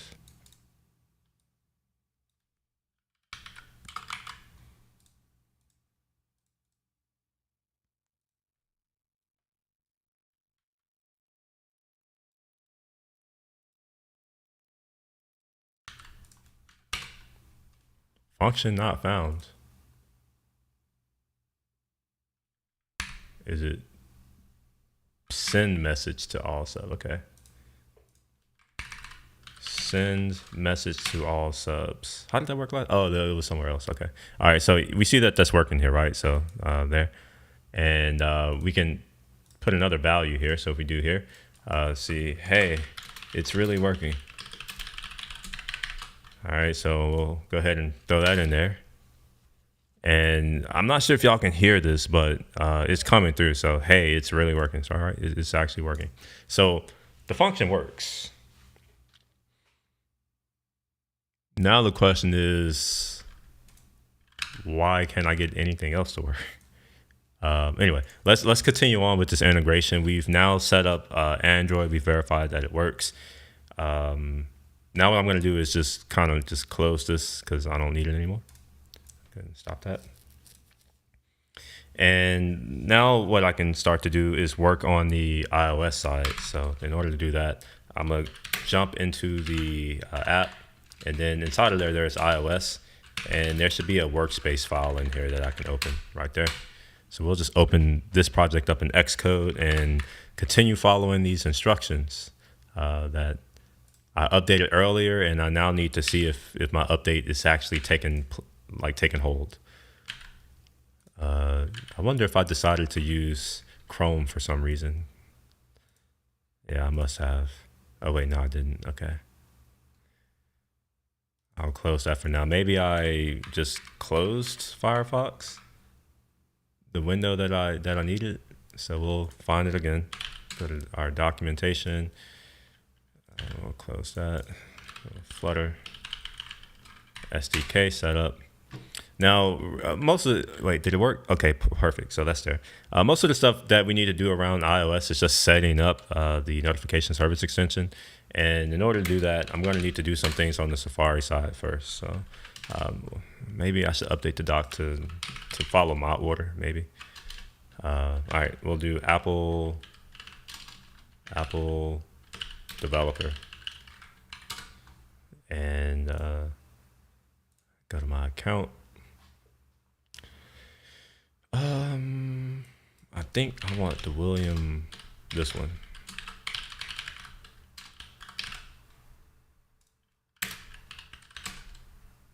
All right, so we're gonna look for Apple developer for one signal, copy that. All right, and what I wanna do is go to identifiers, and I'm gonna create a new identifier, or I'm gonna check to see if I need to create one. Let's see, Supabase, is there anymore? One signal Supabase Flutter app. So I do have one. One signal Supabase sample integration. Supabase sample integration, how about that? Supabase sample integration. Can I save that? Perfect. Supabase com devrel, oh no, com.onesignal.devrel. I want to change this identifier, but I don't think I can do that. So I'm going to remove this, and I will just create a new one. App ID, app, continue, and we'll just paste in that description, Supabase sample integration. And then I'm going to do com one signal devrel dot basically the name Supabase sample integration. I think I can do that. And there are some things that I want to enable, specifically push, like whatever you call that thing. It's in here somewhere. Let's see if I can find it. Push notifications right here. All right, so we want to enable that, and I'll go ahead and click continue. Confirm my app ID, sure. I'm gonna go ahead and copy that because I'm gonna need that. All right, perfect. So with that, I can now come into my project, come into the runner, and then inside of this bundle identifier, I'm gonna, at least I think I'm gonna do something. Are you sure you want to? No, cancel, don't do that. Huh, okay, all right, this is interesting. Here I was thinking that I was about to change the bundle identifier, but apparently I can't do that. Oh, here we are, cool. We'll put the, all right, there we are, try again. Okay. You mean it's not available? Oh, okay, let me actually do the right one. There we are, cool. So it's there, we're good, it's signed, all that. So now what I need to do is, let's create a Supabase one signal Supabase integration. Yeah, I'll just keep it one signal integrations, and then we'll say Supabase. All right, and we'll save that off. All right, cool. So I have my, whatever you call this thing, the gosh, what do you call that I just created, the identifier. Now I need to create something else. It's not an identifier though, it's a certificate. And in order, before I can actually create the certificate, I need to create a almost like a request so that I can create the certificate. We can close that. And the way you do that is you come into this keychain access certificate assistant, and then you want to do request a certificate from a certificate authority from a CA. And in this case, Apple is the CA, so we're just going to use that.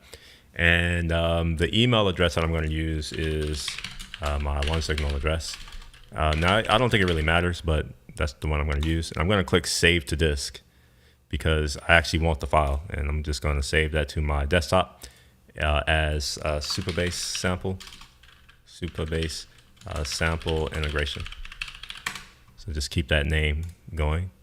And then I can come here and then do, I want to do for push.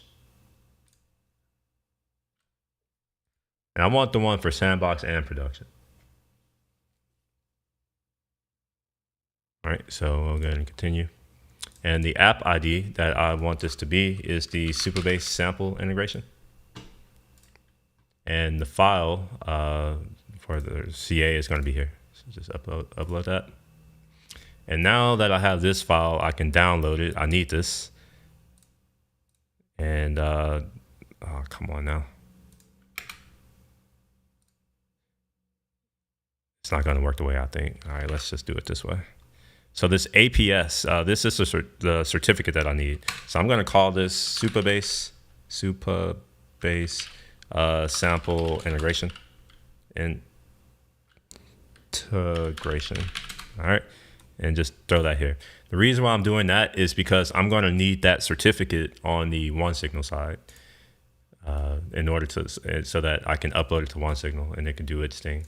So I should have everything that I need at this point to get started. And honestly, the instructions, you can still arrive to the same destination by following the instructions. I just did the things that, I just did it out of order, I suppose. Maybe I should have read the instructions like I said I would do instead of making up stuff.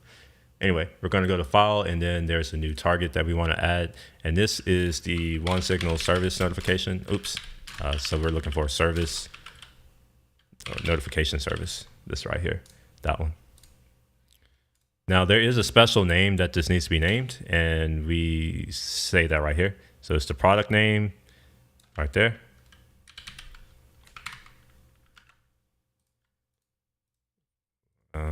Let's move that to there. So OneSignal notification service extension. And it should find the organization, like all the stuff for me, but it may not. So I may have to do that. Make sure you click on this cancel. We don't want to do that.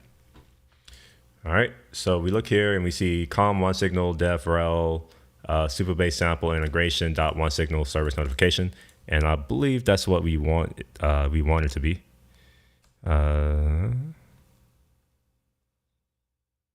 Yep, cool. And then we need to make sure that these versions match, right? So this says version 1, but this says version 1.0. So what I'm going to do is I'm going to update this to be version 1.0. They need to match, essentially. And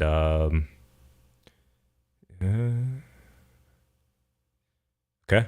Next, I'm gonna go to the pod file, and I think I'm gonna add this to the end of the pod file, if I'm not mistaken. So we're gonna open that up, pod file. Now I want to add it to basically just before this right here, I think. But there is an example right here that we can look. So it looks like I want to add this target at the end, so I was wrong. So we'll just add it as a separate target. Where's the first target? Oh, here we are. I'm tripping. So we have this target, and then we have a post install, and then we do this stuff right here. I'm going to do that before I do this post install stuff.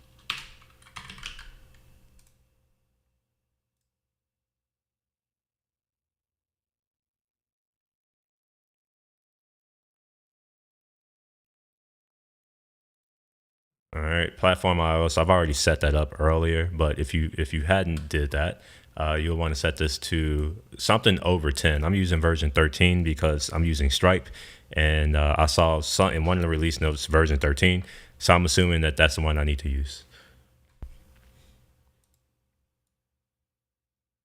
All right, now it wants me to do pod install, so I'll go ahead and do that right quick.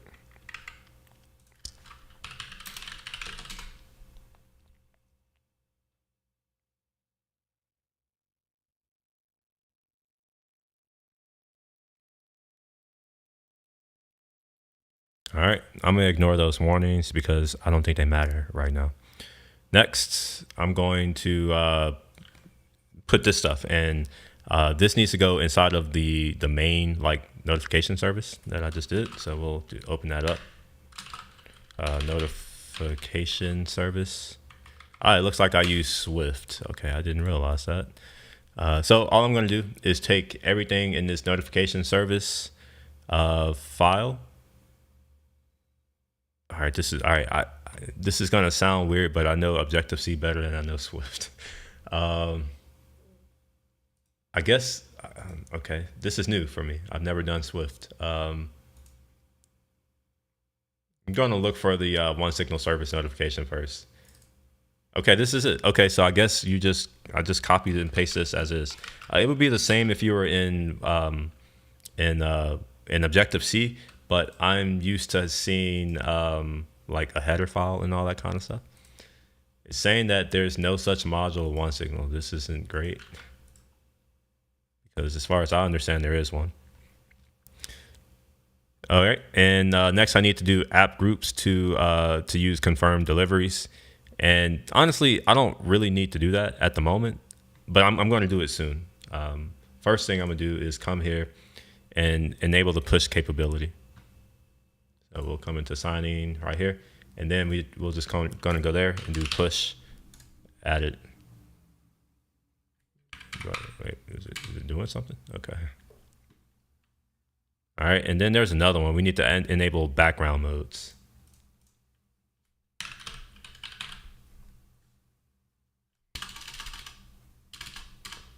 Okay, remote.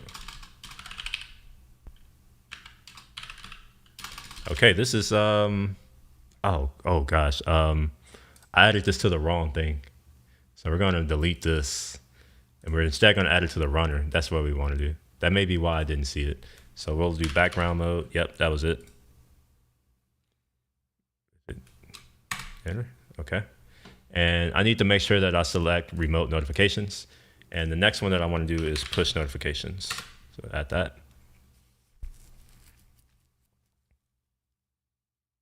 All right, so all of this is for Android. I'm sorry, yeah, Android, but that's already been done as far as I can think. Yeah, because this says Flutter, right? So I've already done the Android stuff. Really, it's just like make sure you're using the right version, right? So I've already done that. And yeah, so now let's go ahead and test. Wait, on your app. Yeah. So I'm going to go ahead and try to build this right quick.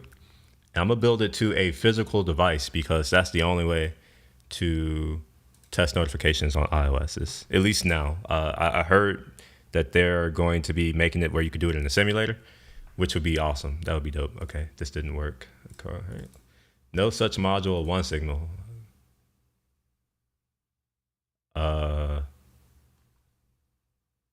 What? All right, this is interesting now. Now I need to figure out why. So what I'm gonna do is I'm gonna instead just follow the instruction and put it here. And I'm gonna run pod install again.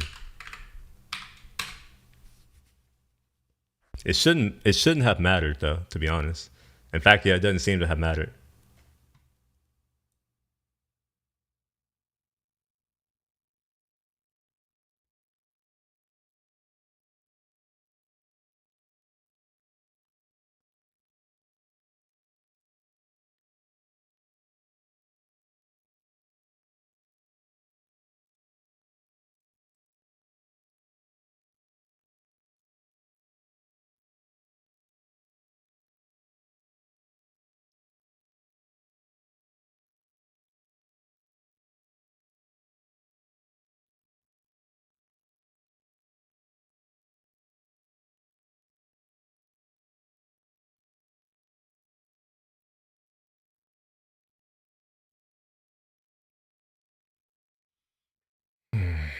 All right, so that failed again.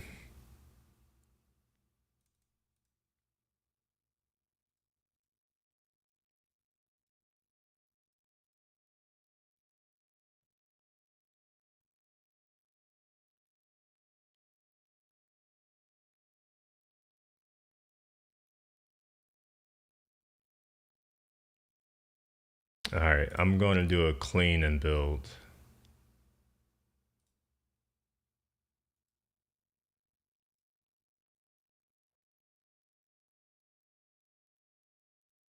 All right, we'll try that again.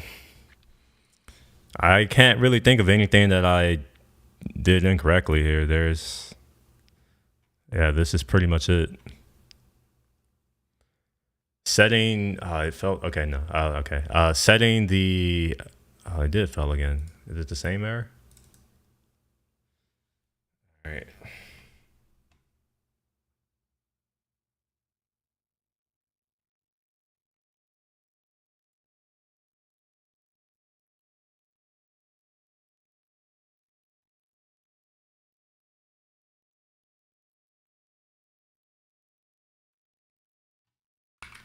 I'm going to try to open this with Flutter this time.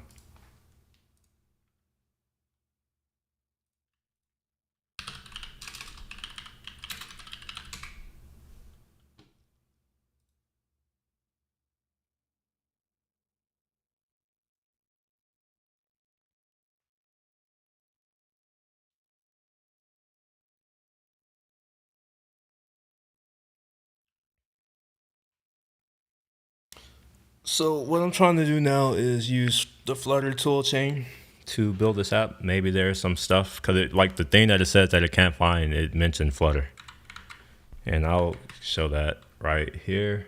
So Flutter bin assemble no version. It says that it can't find some file. Yeah, I don't know what file it can't find, but it says no such file or directory. So I am just assuming that it's to do with Flutter, not having some file around.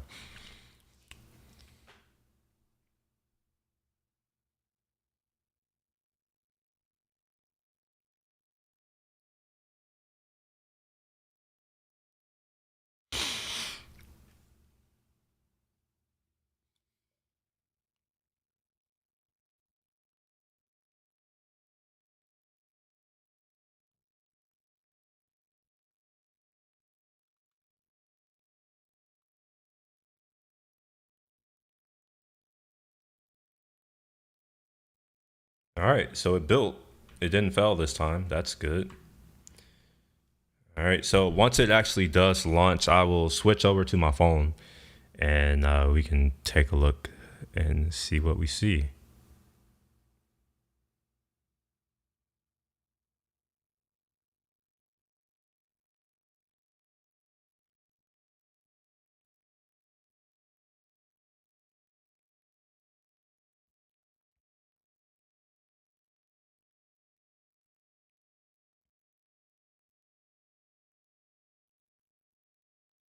Okay, the app is now up, and I'm gonna go ahead and show my phone. All right, so we see that the app wants to send me notifications, so I'll go ahead and allow it. Oh, okay. This, dang. All right.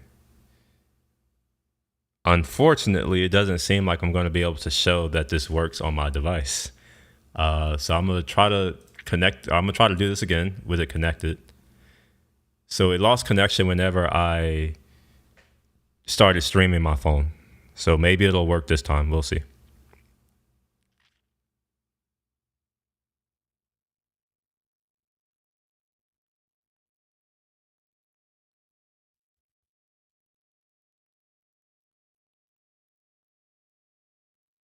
I didn't expect that, but I don't know.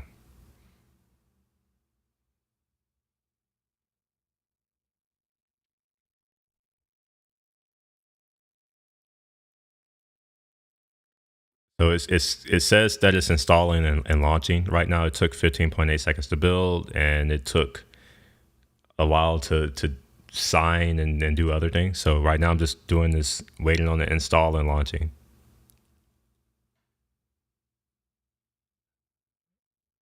Okay, it seems to work okay now. All right. So there were some things that I cared about. Let me go back to the logcat, and you won't be able to see this, but it's fine. Oh, there is no logcat. Anyway, let me go ahead and log in. So I'm William, one signal.com,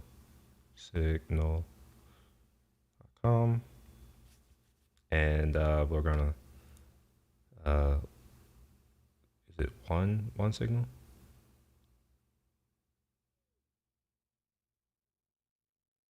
Okay, that's not it. I thought that was it. One Okay, I can't type. One signal. All right, cool. So I'm now logged in, and I'm going to initialize this payment. And let's do a pay now. I'm going to use my fake credit card. All right. Now the payment completes. If this were working, I would have received a notification right here. But what I'm gonna go ahead and do, just to confirm that one signal is working, right? When I say it, I'm referring to the database webhooks. That's not working. But I'm gonna come over to, in fact, what I can do is I might be able to add an overlay. I'm not gonna do it. I have paw open right now, and I'm gonna push a message called "Does it work?" Or no, I'm not going to push that message. I'm going to close this project and go to the one that I've saved. And now I'm going to push a message called, "Hey, it's really working." So we'll go ahead and do that. It says that one recipient. I don't know about that. Let's see if it's going to work. No. Did I allow notifications? I have to, oh wait, I'm in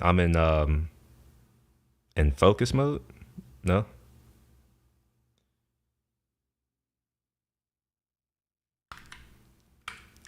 Make sure that we're still running. We're not still running, but it shouldn't matter because I should be able to still test this. So let's go to my settings, and we're going to go to notifications. I don't know app. Here we go. Just make sure that notifications are enabled. They are. Okay. So I'm gonna try this again, and oh wait, no, I know why this didn't work. So there's one step that I forgot to do, and I did say we were gonna do it, and then I forgot to do it. So come back over to this thing right here, and I'm gonna come into settings and then go into platforms right here. I want to activate Apple I, like whatever this is, and this P12 file. I'm gonna just go ahead and click that, and what I need to do is install this certificate. Wait, is this the certificate? This is the sign request. Okay, so I need to open up my certificate, which is going to open up keychain access. At least it should open up keychain access. It didn't seem to do that. And then what I'm going to do is find the Supabase thing that I just did. That'll be in my certificates more than likely. Right here, Supabase sample integration. And I'm going to click on this. And what I want to do is export this key. So we'll go into File, Export Items, and right there. So we'll say Supabase sample integration. All right. And I need to give it a password. I'm just going to give it a fake password.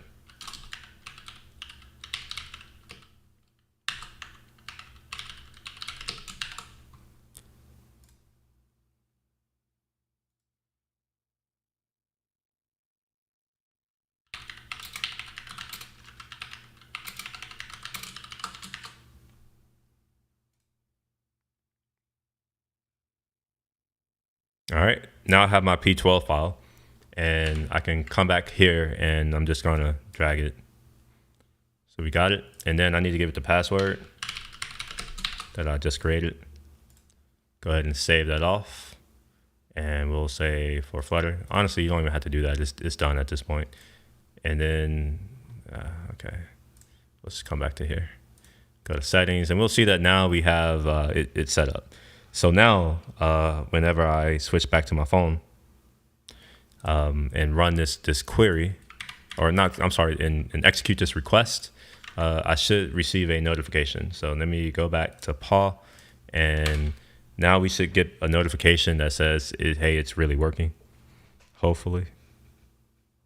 And I may have to restart the app. Yeah, I may have to restart the app for that. So I'm gonna go ahead and do that. So we'll just do that little thingamajig right there, and I'm gonna come back over and launch it from Flutterland. Now I shouldn't have to do that, but it does do some like signing stuff on the Xcode side, and I don't really know what Apple does. So What I'm instead doing is having this do all that signing on the Xcode side and on the Apple developer side, hoping that it's going to do something on the OneSignal side. In either case, just reinitializing the OneSignal thing should show up the fact that I can do iOS stuff.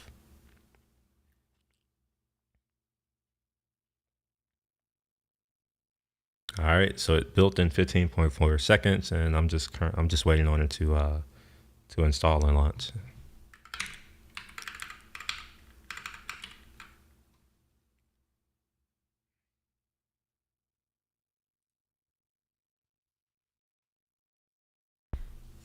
All right, let's see. All right, we're still waiting on the install and launch. Okay, all right, it's launched, and I just saw in the logs that OneSignal was initialized correctly. We're good there. Supabase, yeah, we're good. Cool. So let's try this again. And is my screen even being shared? Yeah, it is. Okay. And then payment. Pay now. Use that. Okay. I don't know why I did that. I didn't need to do that. All I need to do is execute an HTTP request. Push to all. It says recipients too. Oh, okay. So yeah, I did get it right there. Hey, it's really working. So we can open that up. Oh, I got it both times. Okay, my bad. All right, yeah. So what we see is that this is now working on both Android and iOS. And when I say it, I'm referring to notifications, push notifications that have been sent through OneSignal. Now, what I'm going to do very, very shortly is implement a in-app message for both iOS and Android, so that instead of prompting, because let's say that when you open a new app and you get that prompt to allow push notifications, someone may just reject that, but maybe in the future they do some action like buy a thing, and like you probably want to be able to notify them. We can give them an in-app message and say, hey, like if you want to get updates, you can enable it, and pushing on that in-app message will enable and well, it won't actually enable it for the device, but what it will do is enable it on the OneSignal side. There's all kinds of things we could do. I don't know if I'm gonna do that, but I am going to implement an in-app message. But for now, it's more important that I commit, because I've done some work, and it's none of it. It's non-trivial, right? So like it's probably a good time to commit. So I'll go ahead and stop the app, and we can close this. It's just in the way. All right. So this right here, what app is this? I can't tell. Let's make it bigger. Can I do that? All right. So this is the Supabase thing, right? So what did I really do? I really didn't do anything. I would just say don't wrap error. Don't wrap error. Actually, there's no need to change this. Yeah, we'll just say don't wrap error response in object. I'll just do that. Ah, shit, what am I pulling? What did I just pull? Oh, just okay. All right, fine, whatever. I can deal with that. We'll push that. Let's make sure I can deal with it though. Maybe I'm lying. So we have Supabase asset. Ah, okay, no. I see.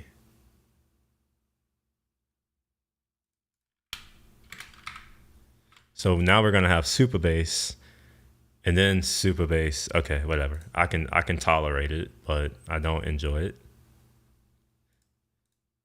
All right. It was just part of my organization, and it was necessary, I think. Now this is where we get into implementing push notifications for OneSignal. So this will all be part of one thing,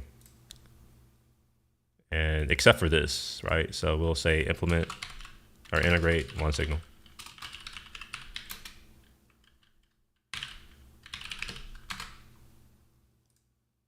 All right, we'll just say clean up UI. All right, we'll push that off.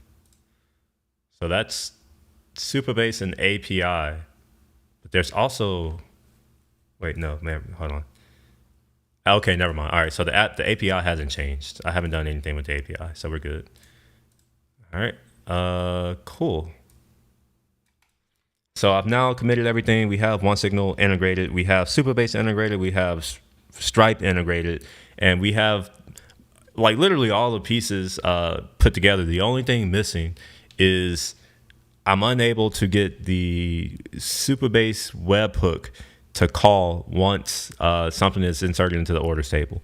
And before people at me and be like, "Oh, are you sure?" There are things in this table as you've just seen, but then there's not the other stuff that I need. Yeah. Now I am seeing that there is this right here, this net, and this is I want to say the thing that runs all of the things. Like there should be a request queue. There's nothing here. So my understanding is that it's this thing right here that webhooks are coming out of.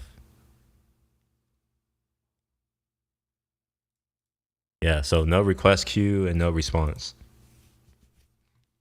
So what I would expect to see is a post, the URL, which is that URL that I put in Supabase. The headers would be what they have plus my authorization that I have, along with the body, which I would expect to be the webhook. I'm sorry, not the webhook, but the event, like the insert event, whatever metadata around that, like whatever details, I expect that to be here. And the timeout, I don't really know what this means. But it's cool that I can see all of this. It's just kind of upsetting that like I can't really do anything else. Oh, Supabase functions. What's a Supabase function?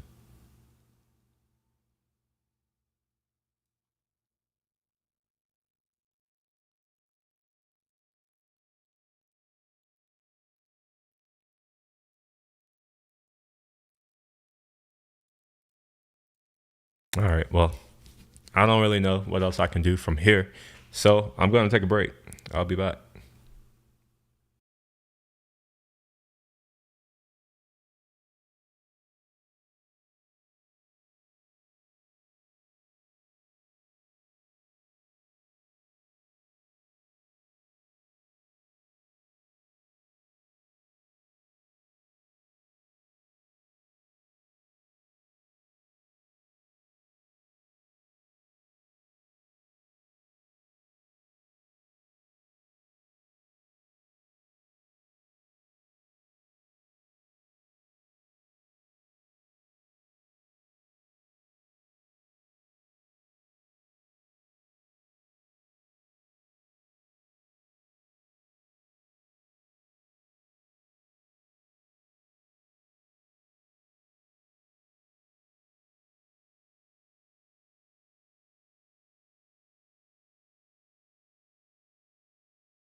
All right, I am back. Debugging your functions. It's hard to debug when you don't even see your function, but this is for edge functions. There's one other thing that I can do on the one signal side, and I'm going to go ahead and do it. If you were following closely, you may have noticed that, you may have noticed that there was an app group as a part of the Flutter setup that I skipped, and I said that I may do that later because it's not necessary. I'm gonna go ahead and do it. Just, it's like, why not, right? And then also, there's other stuff that I can do. It's not really one signal stuff, but it's more tying the integration closer together. And that's making use of this external user ID thing. So what I'm going to do is once I figure out who the user is, I'm going to log them into one signal. And the way I'm going to do that is just by setting the user ID, and then that's it, right? Just make sure I set the user ID. And if I load the user, what I want to do is just make sure I get their external user ID or something like that. We'll see. We'll figure it out. First things first, though, is let's get this app group set up, or group, I think it's what it's called.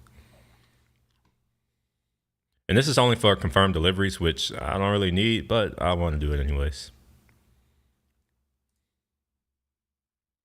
All right, so as you can see, it's going to be very similar. Like I'm going to go and create an app group ID or identifier or something like that. Then I'm going to add the capability, set it up into the container like so.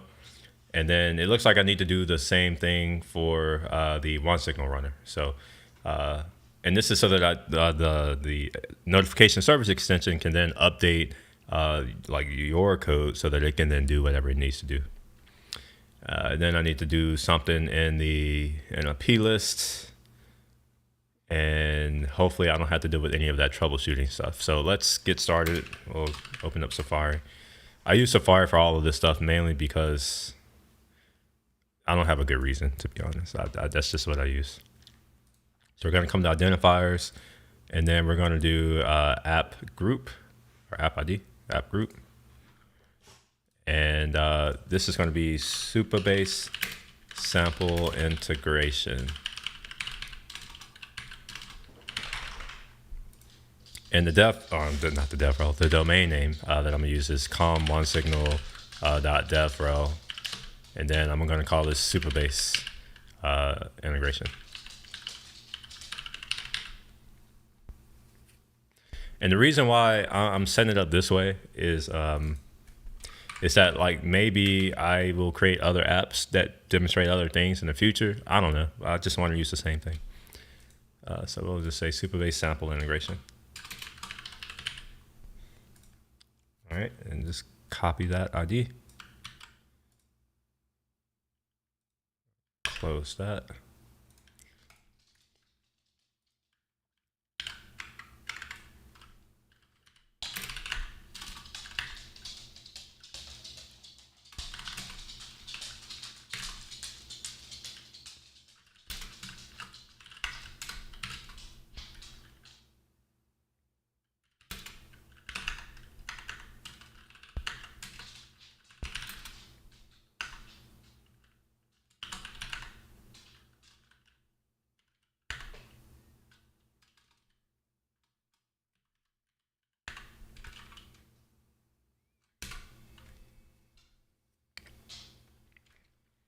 Okay.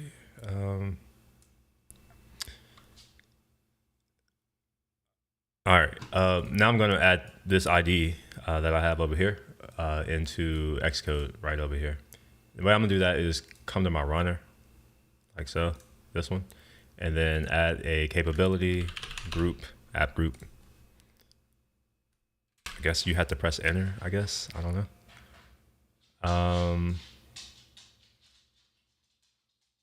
Interesting. I'm going to add an app group.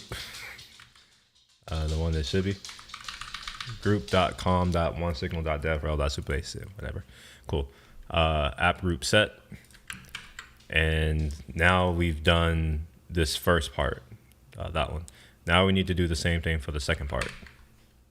So we'll come to here and add a capability for app group.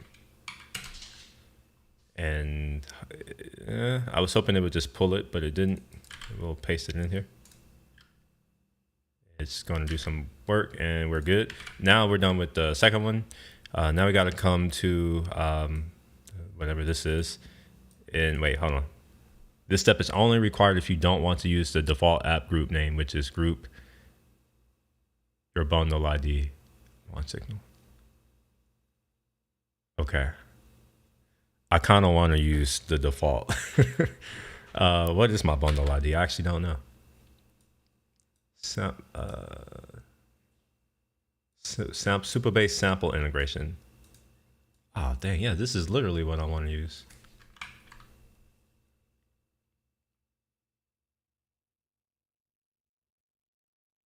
This should be more prominent.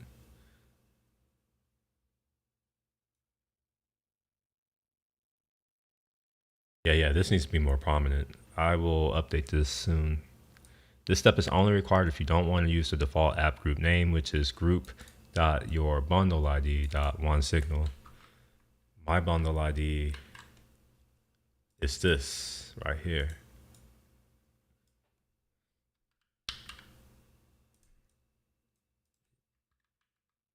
Then .oneSignal. I wonder why I didn't do that. I'm going to do that. So I'm going to look for Supabase. So I'm almost there, but unfortunately I can't edit this. I got to just remove it and redo it.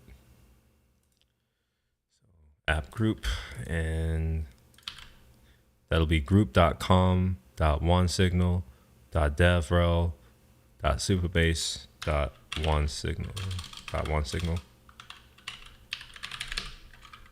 Right? Group.com. Yeah, I think that's what I have. Group.com. OneSignal, DevRel, Supabase. Okay, cool. So we'll say Supabase sample integration.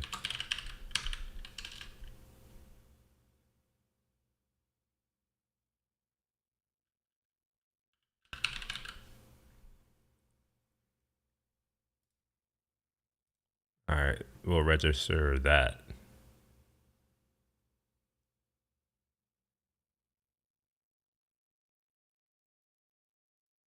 Now this group will get deleted. I didn't mean to delete it that way.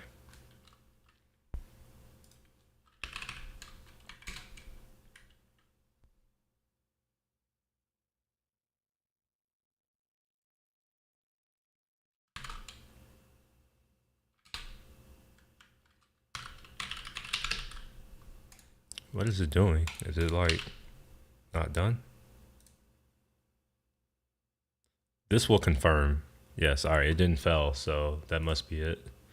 Yeah, and it knows that that's jacked up, so let's delete it. Dang, okay, so OneSignal. All right, so it's happy with that. So I shouldn't have to do anything else. Let's just go to all identities and just see if it's here. Is my internet not working? Am I even streaming right now? I don't have a good way of seeing this. Okay, I can open up here. No, my internet's working. It looks like I'm streaming. Okay. Sorry, streaming is very weird if you're watching and you're just like, what the hell? Like, and I don't have a like a, what do you call it? Like, is it a producer? Not a producer, but the person who like just, like they handle all of the AV, all of that. It's confusing to do it on your own while developing, while experiencing bugs and not knowing if it's you, the software, because you're doing certain things. I don't know. It's weird. All right, so now let's try to get come on now. Let's try to get Safari to come back to life. We'll just come to that. Let's go to these identifiers and let's look for Supabase. That's good enough. Supabase Devlog. It's too much going on here. I don't know what that is. But I'm sure that I'm the one that made it.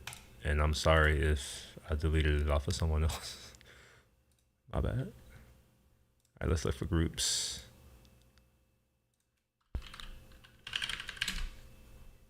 All right, we have the group as it's supposed to be. Why do I keep doing this? I really don't like their design at all. Super base. All right, now I want to look for a merchant. Okay. All right, cool.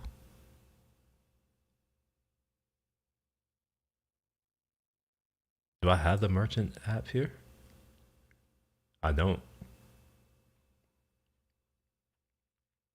So this is going to come in handy when I go to implement Apple Pay, and I'm sure that there's like a analog for Android. I'm not sure what it is, but like I'll do the same for Android and implement Google Pay, and I think that's what it's called.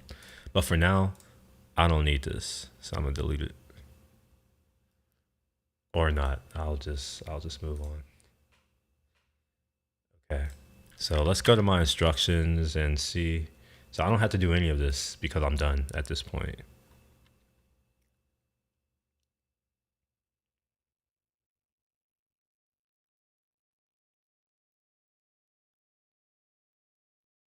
Okay.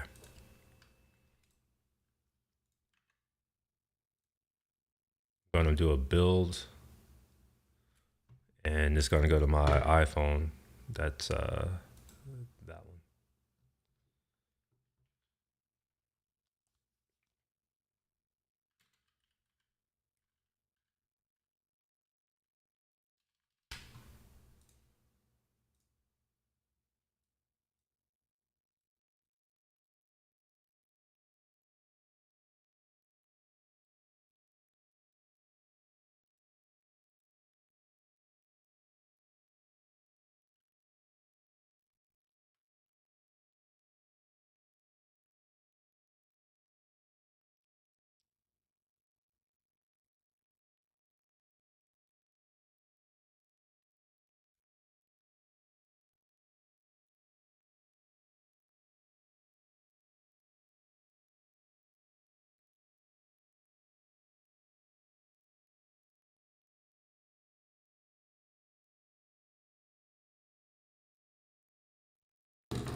All right, I'm just enabling developer mode on my other phone. I want this to be run as a network destination too.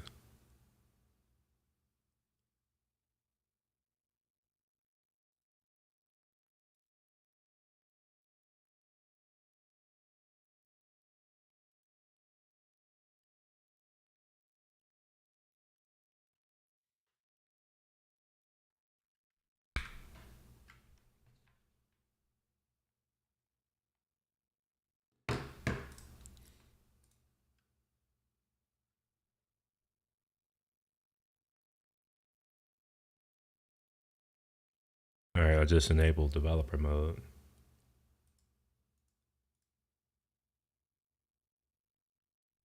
I guess at some point it will do something. Yes.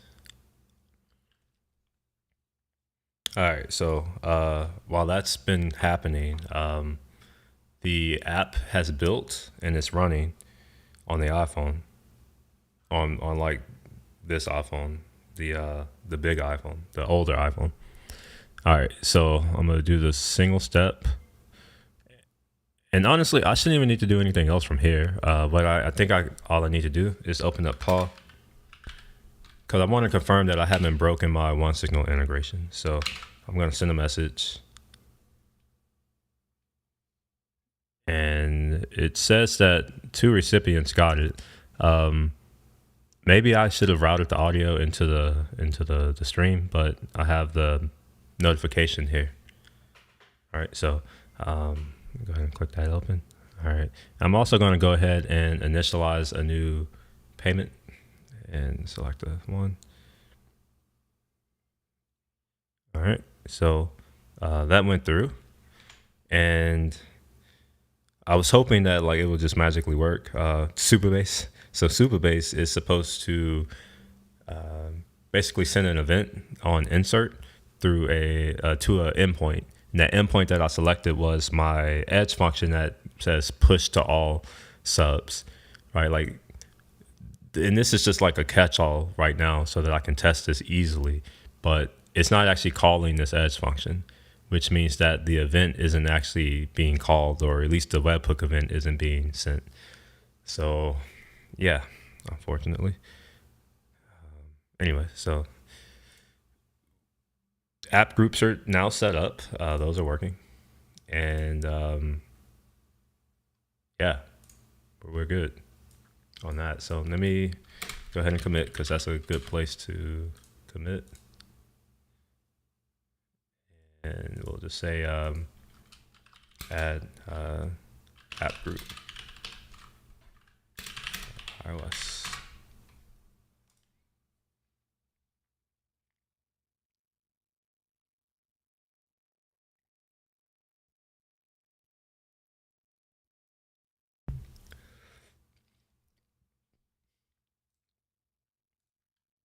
Okay, so one signal is almost all the way done.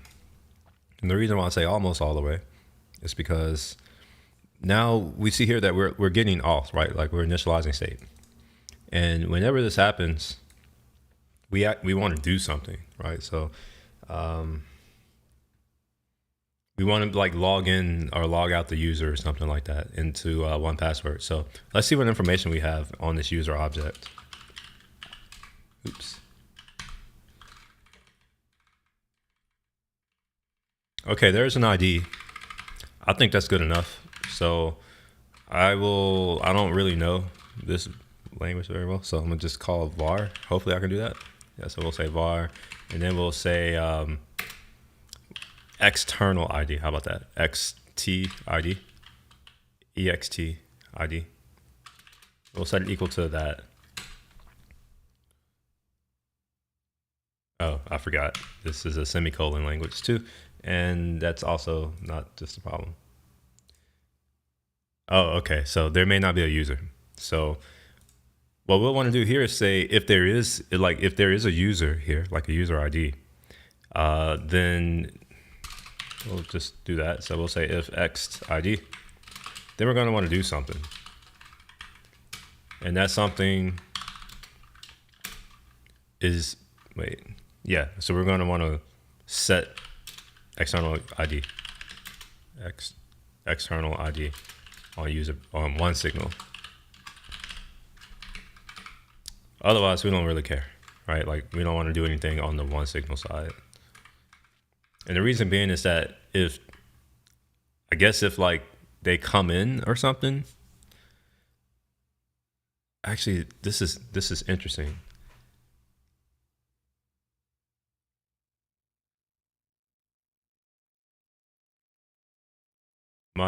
My issue right now is not the logic within here. It's currently this set state. This is a function definition, so it's going to get called, so I don't have to worry about, okay, all right, okay. This is me also starting to learn Dart too. I think I had that right. This looks like a callback function.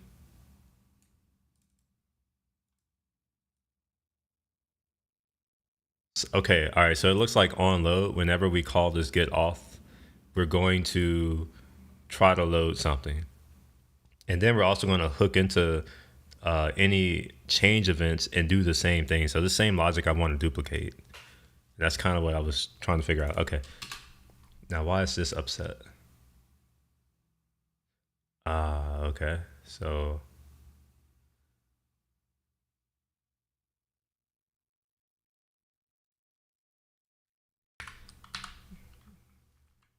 if it's not empty, I guess, can I do that? Is this a problem now?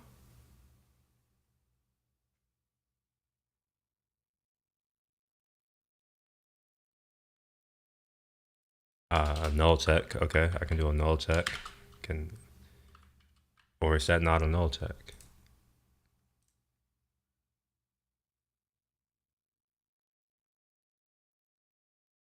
Wait, try changing the operand to the operator? I am confused here. Alright, I'm confused.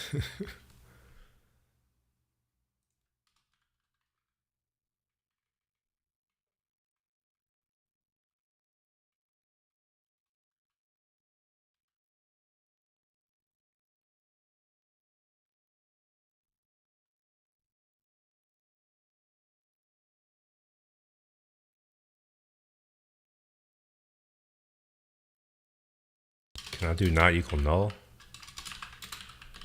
Can I do that? Okay. All right. So I can do this. All right. This is good enough. All right. So if the external ID is not equal to null, then I can do something. Otherwise, I'm just going to leave it alone.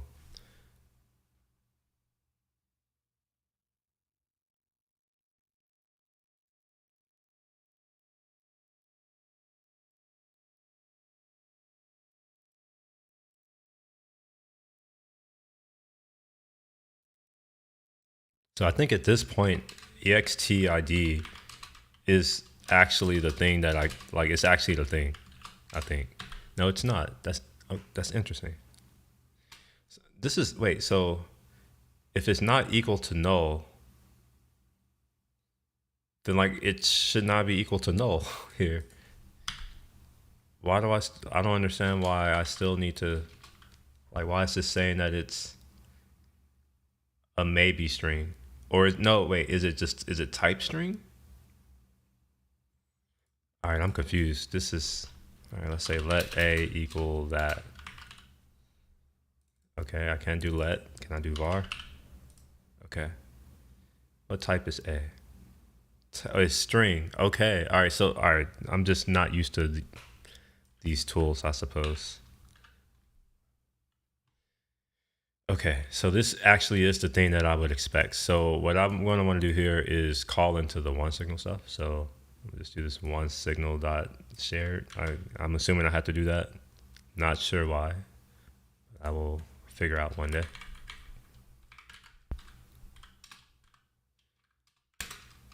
All right, so what do I have?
I'm actually not sure I want to do that here.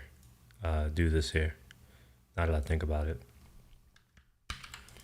I may want to do that in the payment, not the payment. I'm sorry. The payment sheet. I think is what it's called.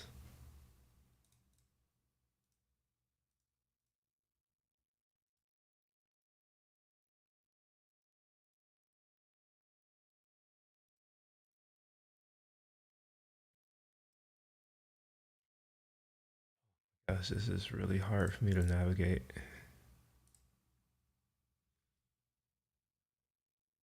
The payment sheet here.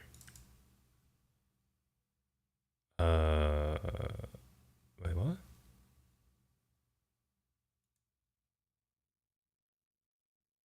I wonder if I forgot to reopen this in the right place. It's talking about adding a file.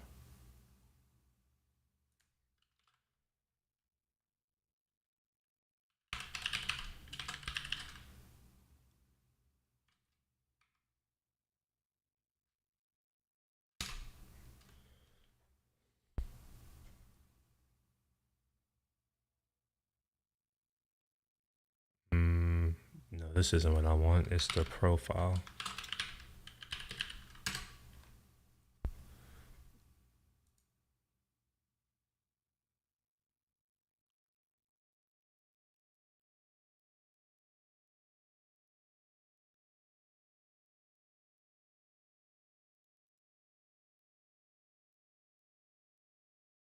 So right here,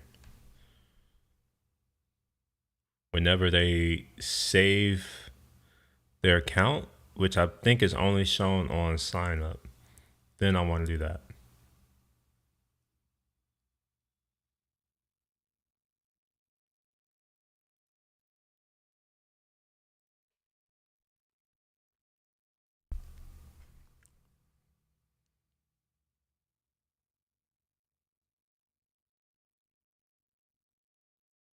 Now, I wonder if I can get access to Supabase here. I should be able to. Yeah, I should. Yeah, here we are. We'll just do this instance thing. So what I want to do is get the user, like the current user. Oh, wait, no, I already have that. Okay. That makes my life a lot easier. This is the save button. Okay.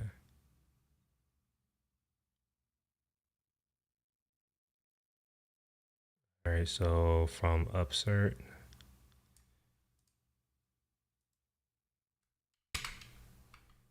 Okay. So what I'm going to do is after this happens, I'm going to grab the user ID or the ID, which is the user ID. I guess I'll just do that. All right. So anyway, so I'm going to just call const A. Or no, I can't do that. I think I need to do final. Oh, it's not even final, I don't think. I think I can just call this one signal thing. That one. Shared set external user ID. And we're going to pass in user ID. So what this is going to do is when they create the profile and save it, it's going to make a request up to, or I hope it's going to do that. I'm going to check now. Let's just return. Oh, yeah. All right. So it returns a future. So I need to await this. All right. So this is going to send off a request to the OneSignal API to set the external user ID as the user ID that's saved into Supabase. And yeah. So I'll save that.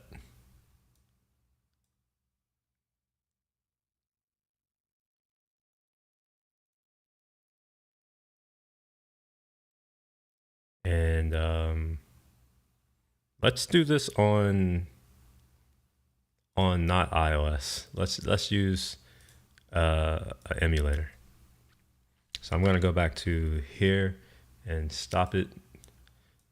Because really, I just started this just to make sure that it was working the way that I was supposed to. We'll close that out.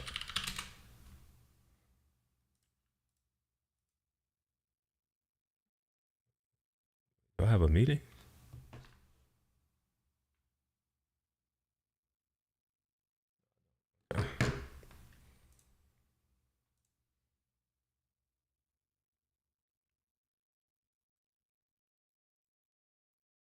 Oh, I need to delete that.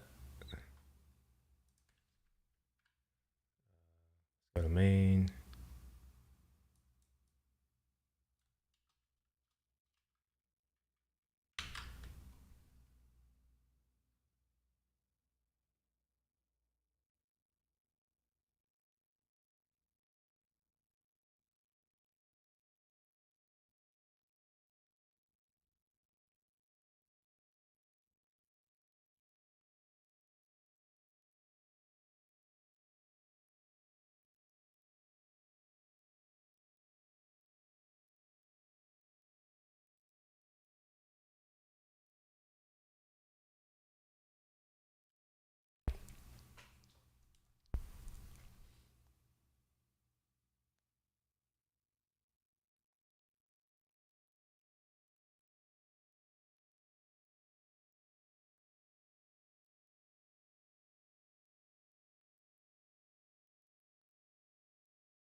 All right.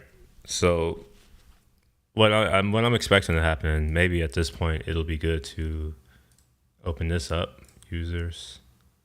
Right. So these are all of the devices, right? So you'll see that there's a real iPhone and then a fake Android device, this ARM64 thing. G phone, that's this SDK thing that I'm using. I'm going to do some things.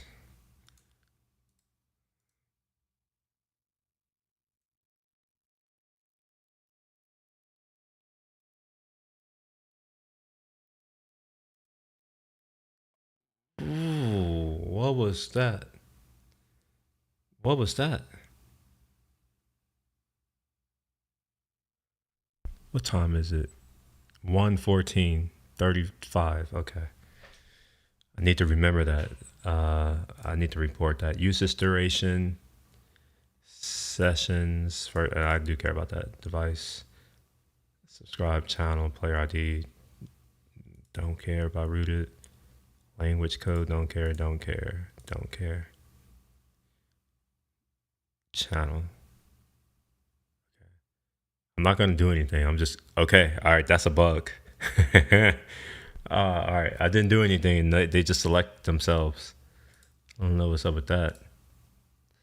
Sessions, subscribe, last active. Yeah, I care about all of that. Don't care about any of this. Apply. That ain't great. All right, cool, cool, cool.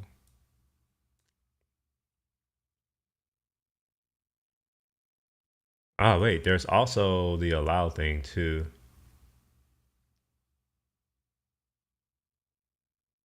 All right, so when it's accepted, I'm actually going to do that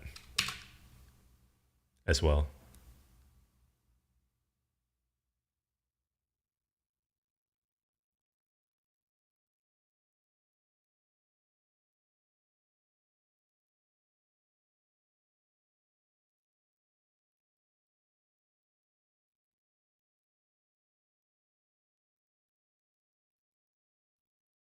I can't do it here because I can't do it here. So I could use the in that message. That would actually make it a lot easier, to be honest. But I'm gonna be bullheaded right now and not do that.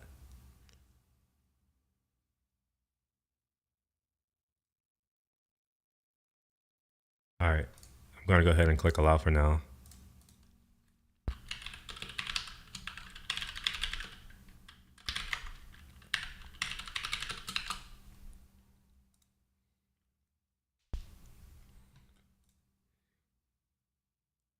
All right, so if I refresh this, it's probably gonna get rid of my filters.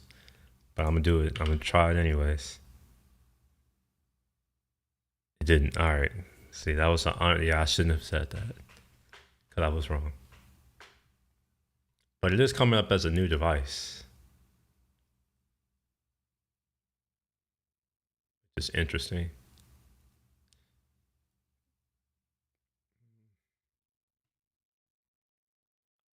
Sure. All right. We'll do profile. I'm just gonna do save.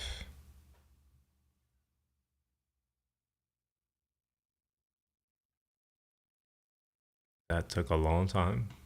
Anyway, I'm gonna refresh again. It would be nice if we had like a refresh button on here, like a way to just click it and like refresh just the data instead of me having. Or do we have that? Do we have that?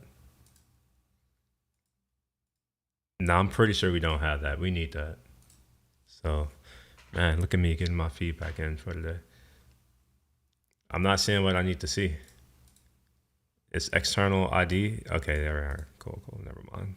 I am seeing what I need to see. Get off my screen. Wait, does apply not take it off my screen? Look at that. Look at that. Apply should maybe. Look at that. What's up with that?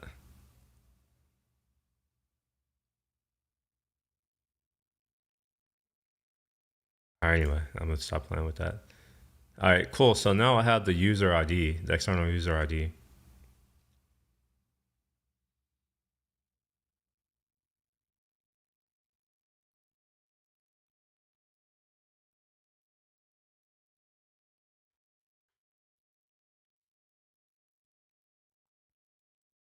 So what I'm thinking I can do is put another little section. So like I'm putting all these in sections.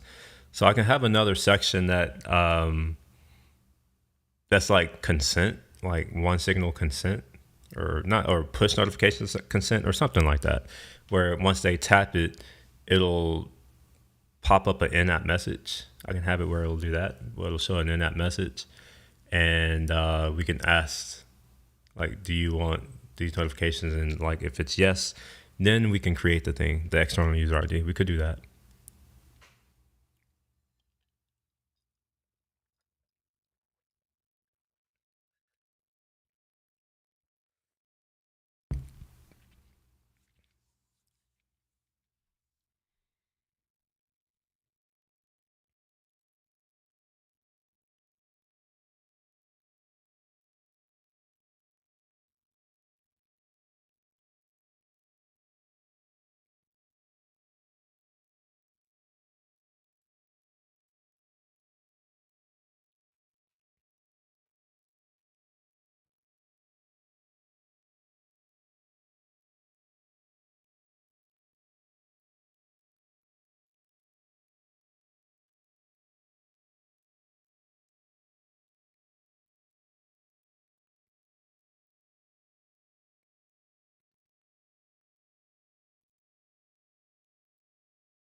Oh, seriously.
Actually, I was thinking, I was trying to figure out if it was ethical to store the user ID, but honestly, it's my user ID. And like the OS will ensure that notifications aren't sent if they don't allow it. So I don't think I need to worry about the logging them out bit. That makes sense. Probably doesn't, but that's okay. All right, I want to go to this login form. Login screen.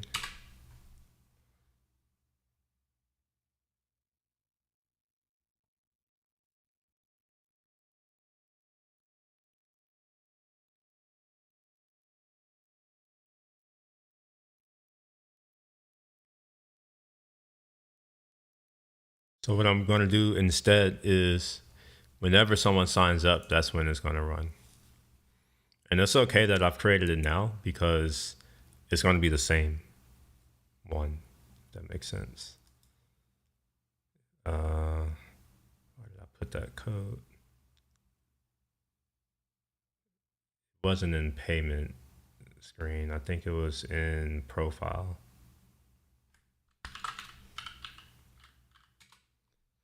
I'm going to remove that code that I put into this profile right here.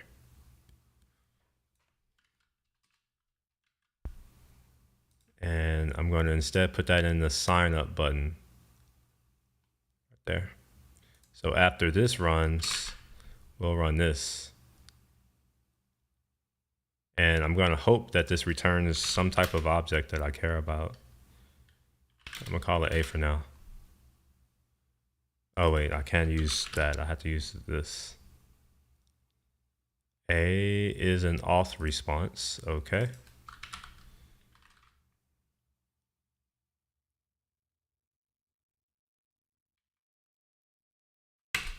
So we'll have to put this into a condition, I guess. We'll have to say if a.user is not null, then I'm going to want to do this thing. And a.user.id. Why is this tripping?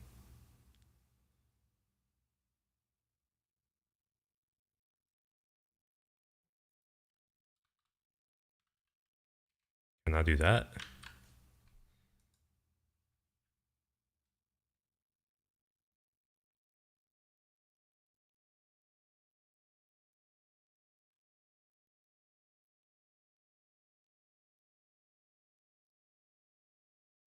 I can't do that. Okay.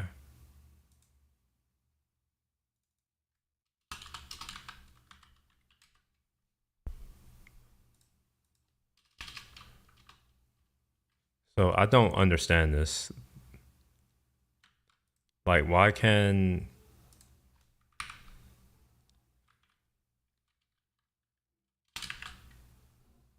Okay.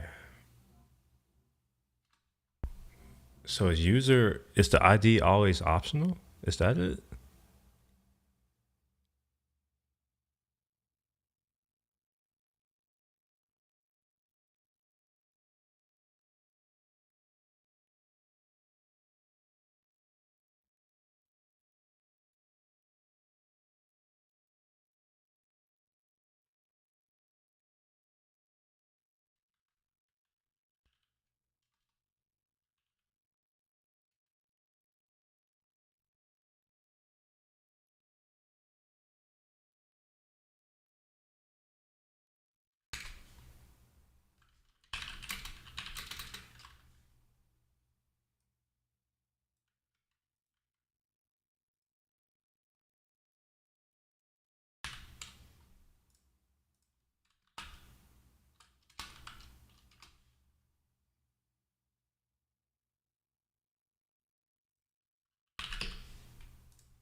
All right. So now what's going to happen is anytime someone signs up, it's going to automatically dump them into OneSignal. And when they log in, well, we don't really have to do anything because we'll have the user ID. So we can always just submit the user ID. because now this is going to be set as the external user ID. All right, so I'm going to stop this and restart it because I'm not sure if, I don't know, I'm just going to do that.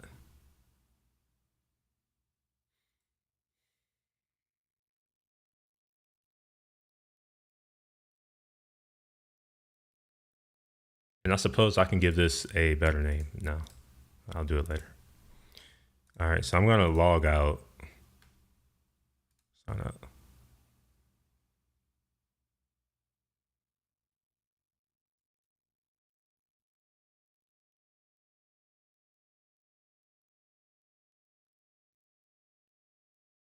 I wonder if, what else can I get from A? Final B equal A dot. I get the session. Does the session have a count on it? Access token expires in refresh token. Nah, it doesn't give me anything fun. All right, I can get the user. Is there anything interesting on them?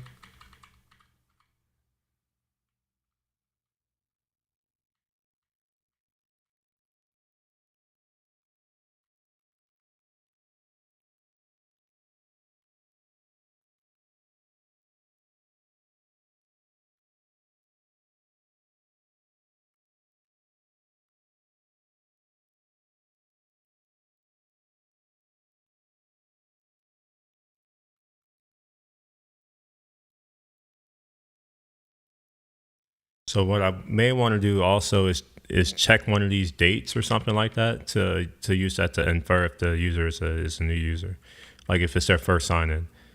Because now what I'm curious about is like, I don't know if it's an issue, but I'm now curious about it.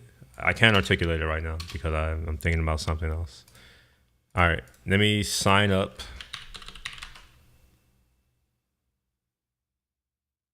Maybe. I'm hoping that it'll give me an error if I try to sign up with the same thing. So I'm gonna click sign up. I expect to see an error, hopefully. Or not. All right, so it did set, it set the external ID. Okay, I didn't want it to do that.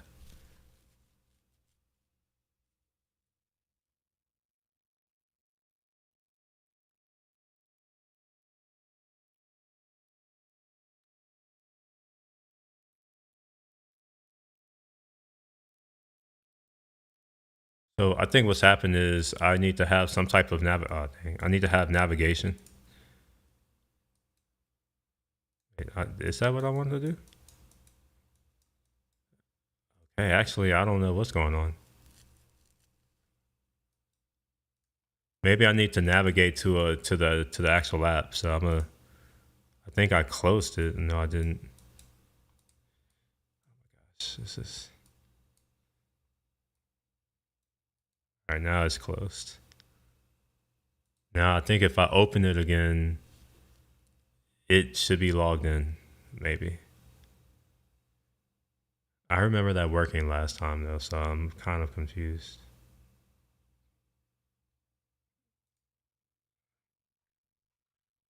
Let's try a new user.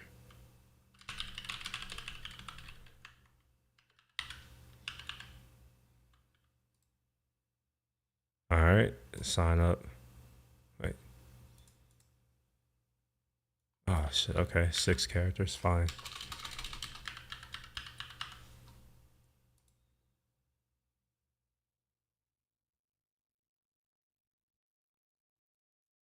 See what it did to my audience, my users. Nothing. Okay.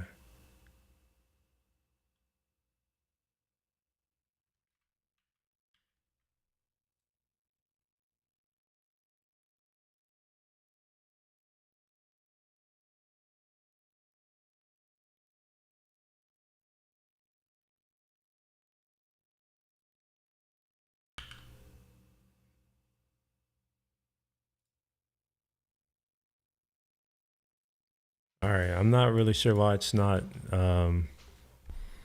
like what it's doing.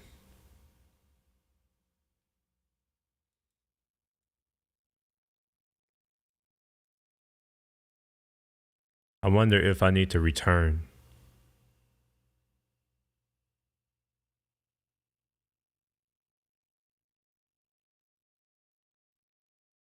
All right, let's see what it was doing before I started making these changes.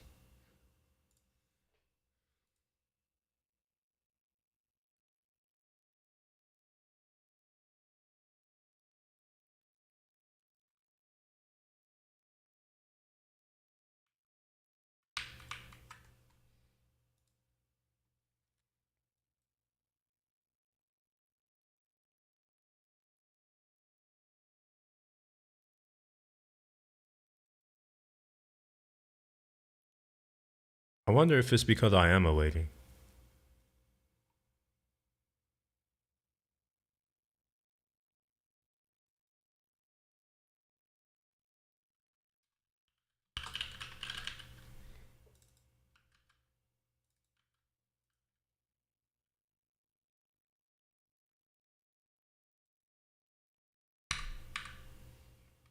All right, I'm not gonna await it. I'm gonna see if that makes a difference.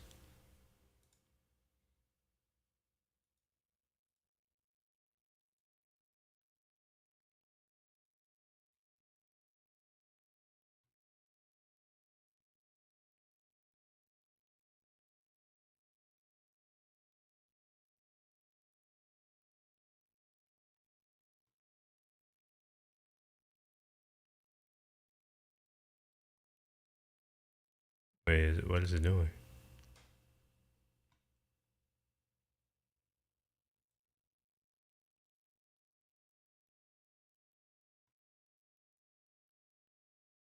Oh, it must still be running. Okay, I think that's it.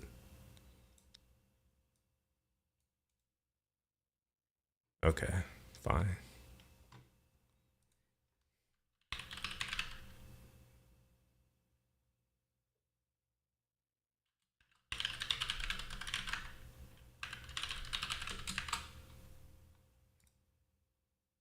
I wonder if it created that other user. And I forgot that this is using the not local version. That's why it's taking a little bit longer and not instant. All right, we'll look here in auth and users. Okay, well, let's just select the columns we want, and I think it's email. Yep, cool. See?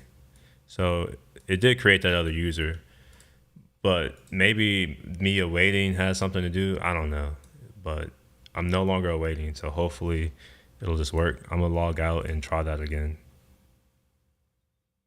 Sign out, and this time I had to create another user.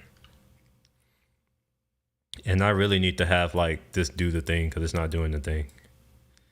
So now it shows up. So let's do William. Actually, it doesn't matter. It just needs to be something different. So we'll do that post apply. We'll do 1, 2, 3, 4, 5, 6. Sign up.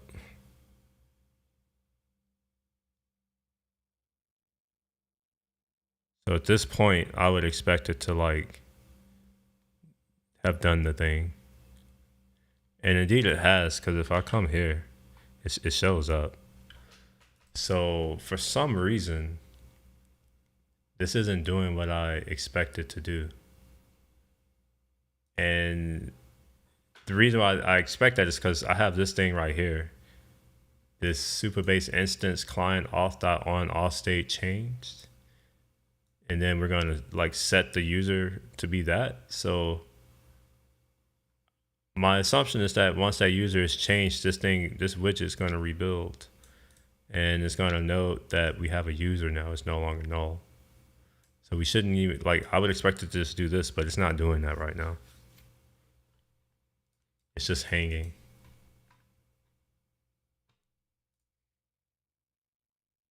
that an error message that I just saw?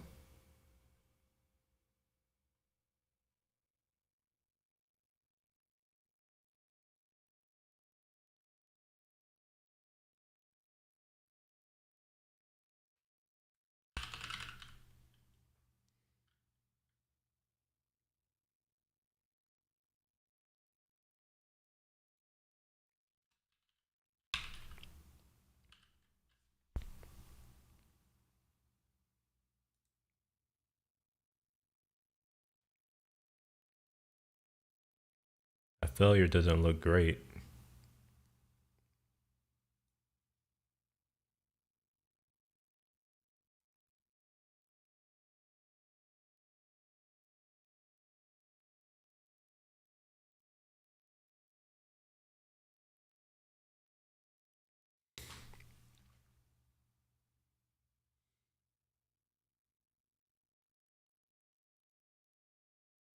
It did do this part right here. I wonder how many of these are actually errors.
All right, something is calling the sign out. I don't know, and I don't know what it is.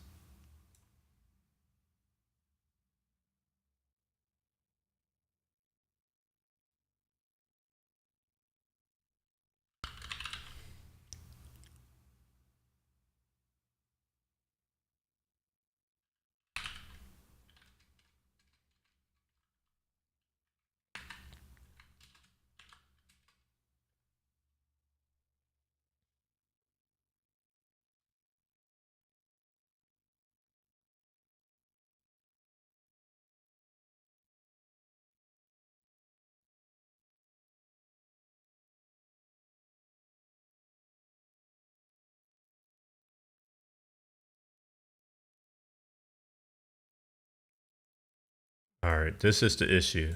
This signed out. I don't know why this is being called.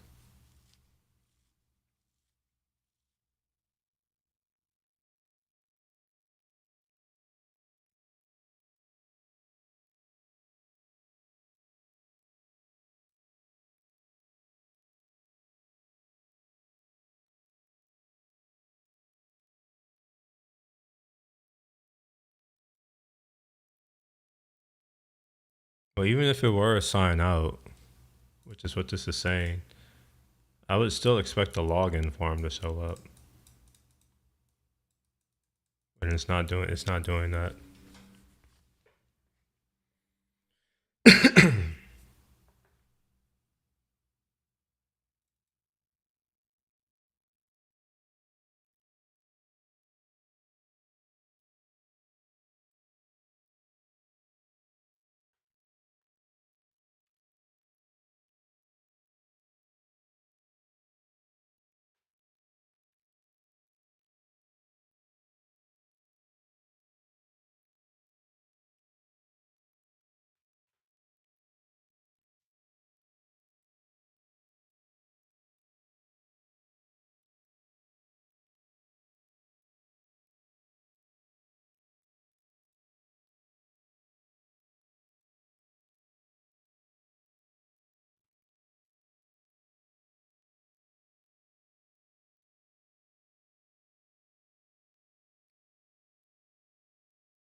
Yeah, I would have expected this live reload to have actually did something.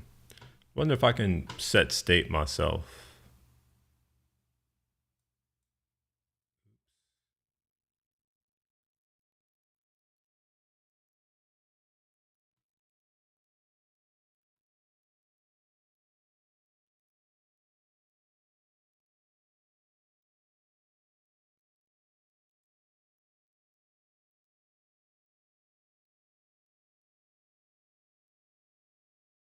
Oh, okay. Well, that's no good.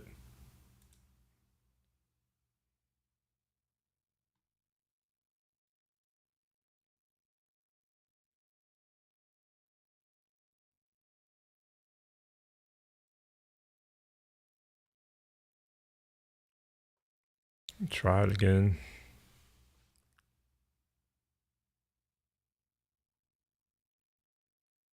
Maybe it was just a build issue. Sometimes I have issues like that.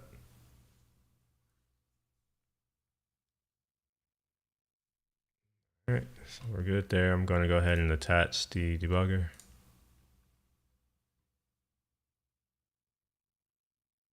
I assume it's going to give me another endpoint, so I'll just close that one for now. And now that it's connected, I'll open it. Go to debugger, and my breakpoint I'm going to set here. I wish they made that red. Make it a lot easier to see. All right. Let's see. Log entries, users. I'm going to delete these two. Wait, no. I'm going to delete these two users.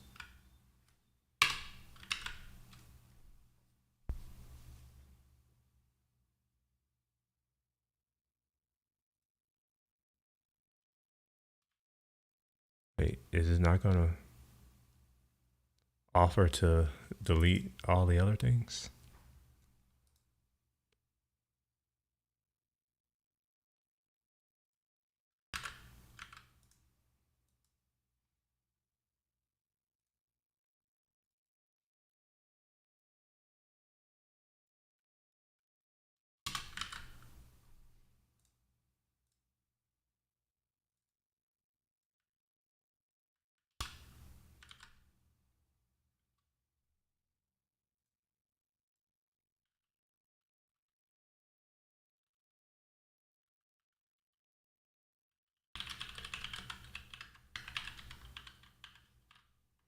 All right, let's try to sign up now.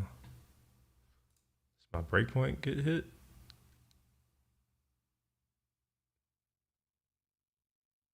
No.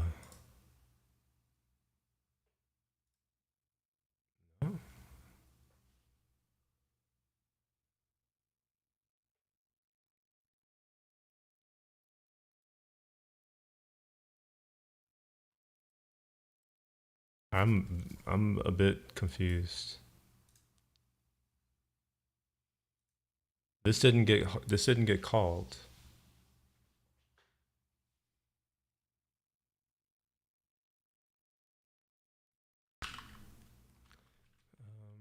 What else can we look at? Look at the sign up or sign in, login.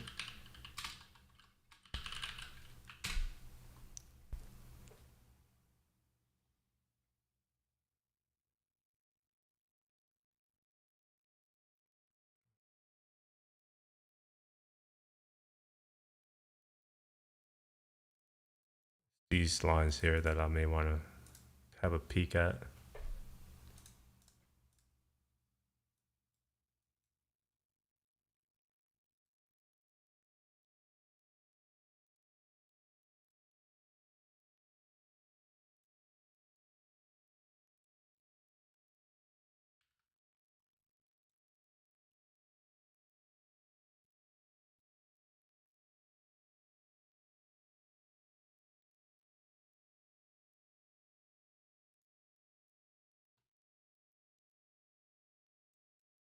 All right, I'm gonna look for the file that I was just looking at, which I think was login, and throw a breakpoint just before this call here.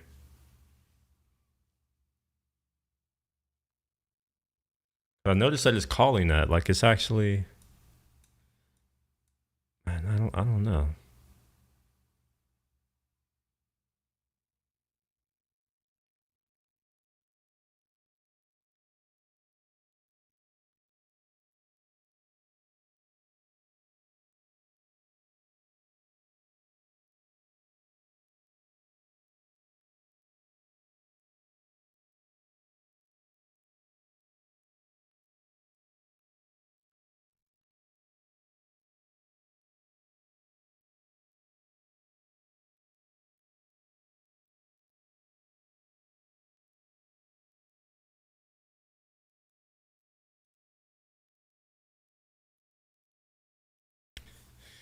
All right, I think I need a break. I'm not making any progress. So I'm gonna take a break.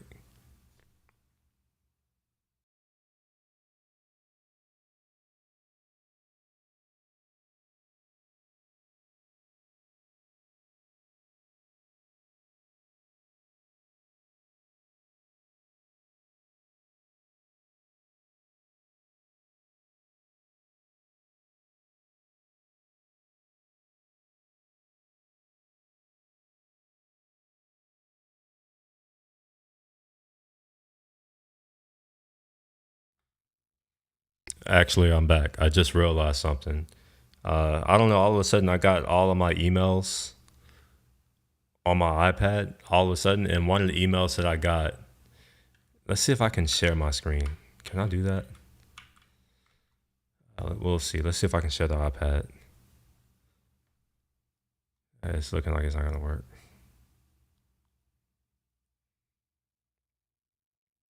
You gonna let me do it? All right, I'm gonna unplug and replug it back in. See what happens. You'll see my iPhone for right now.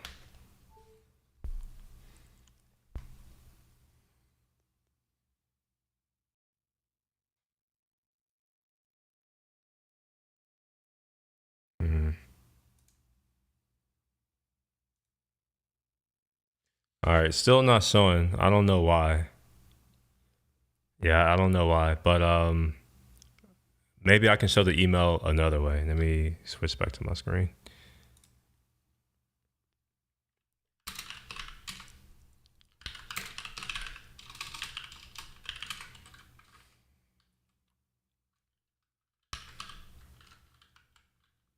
All right, so Supabase, confirm right here, confirm. So that right there is a very strong hint as to why this isn't doing what I expect. It's because it's sending out a like one of those magic links. I'm going to disable that. So just come to the authentication thing here, and where it says providers, I think that I can disable this confirm email right there. So this is something that I did on my local instance for development, and I thought that was part of the migration, but apparently that's not the case. Like, it would be kind of cool if whatever environment I set up on my local instance, like whenever I deploy, it does all that on Supabase on this. But in any case, let's try that again. Let's see what user I have in here. All right, I shouldn't have a profile yet, so I'm gonna go ahead and delete that user. Okay, the profile gets created automatically. All right. Honestly, I should be doing this as a query, but it's fine. Delete that. It's because I didn't do undo. I'm pretty sure it's because I didn't undo here. So now if I save, I think that should do what I expect. Nope.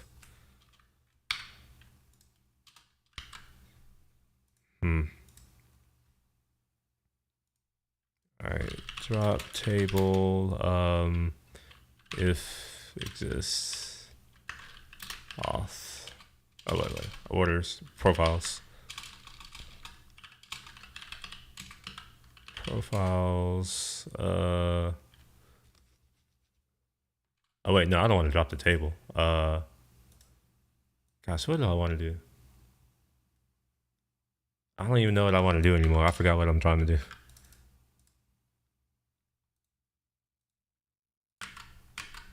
Yeah, like I'm confused. Why didn't that work the first time though? Let's try this again. All right, if I do this, okay. All right, I don't know why that didn't work last time. And users.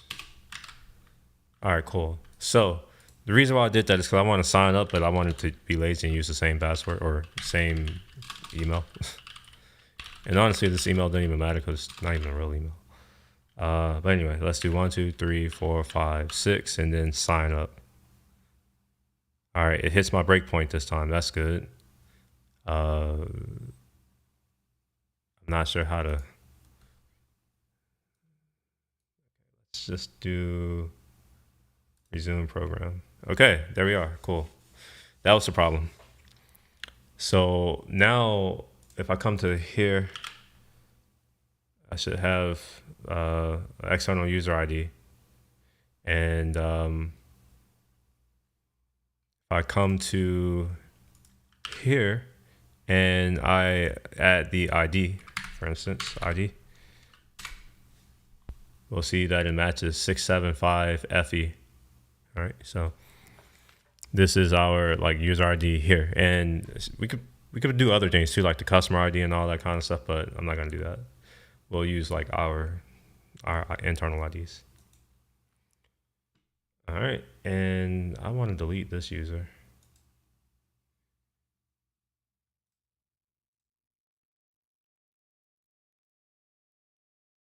And I'm also going to delete this user.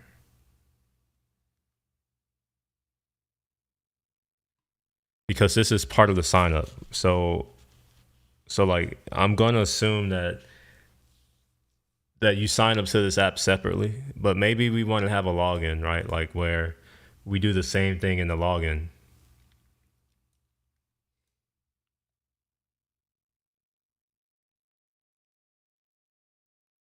But for now, I'm going to keep it as I have it. I think it's probably better that way.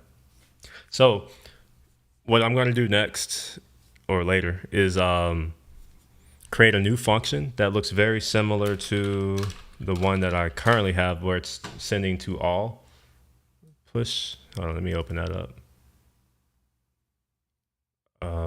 Here, this one.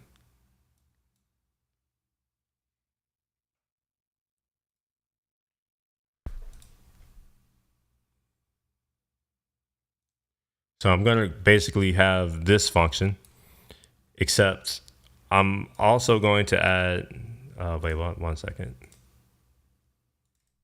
This needs to be true.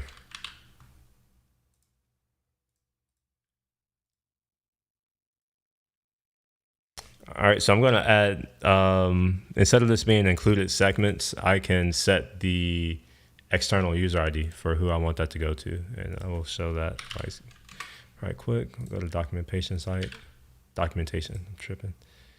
All right, and this right here, wait, create notification.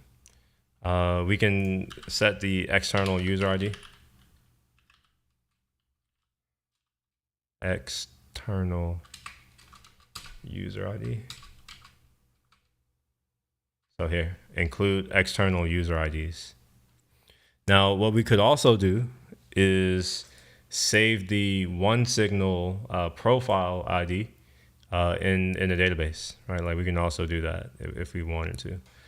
And then we can do include player IDs. We can do either or.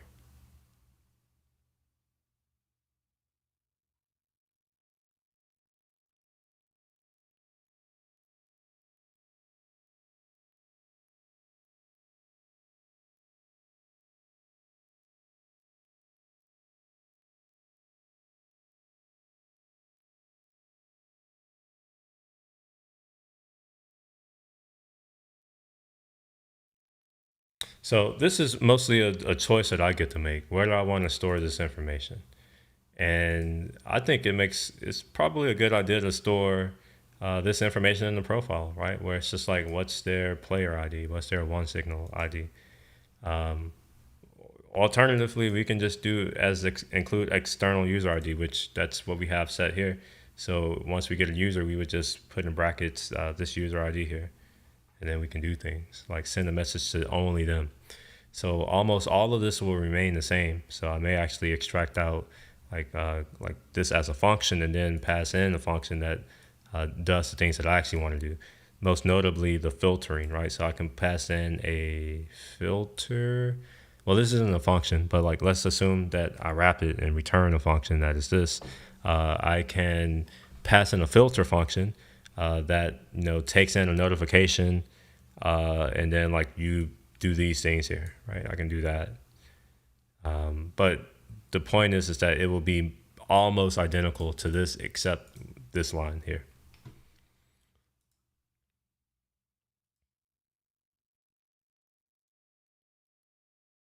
And I'm thinking about how we can get that data. And I'm thinking that instead of having message, what I would also have is some other property, right? So maybe it'll be something like external IDs or something, right? So external IDs, something like that, where once I have that value, I just pluck it or pop it into here, like an array like this. And that string is now the ID. And because it only matches one, like one user, only that user will get the notification.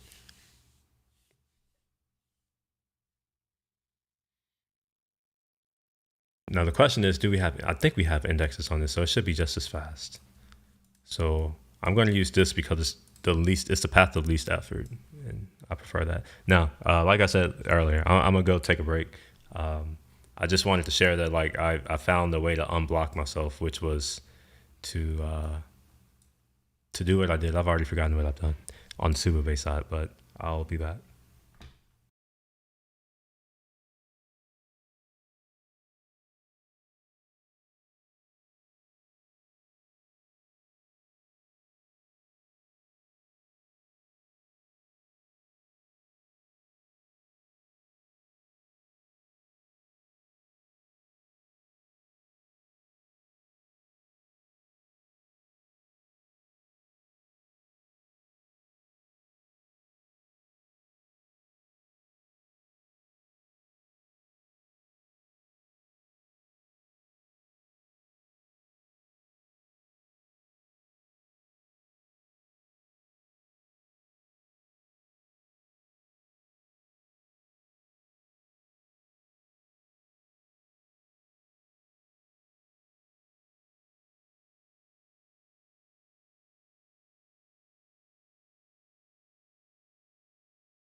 All right. I'm coming back because wait, is my all right.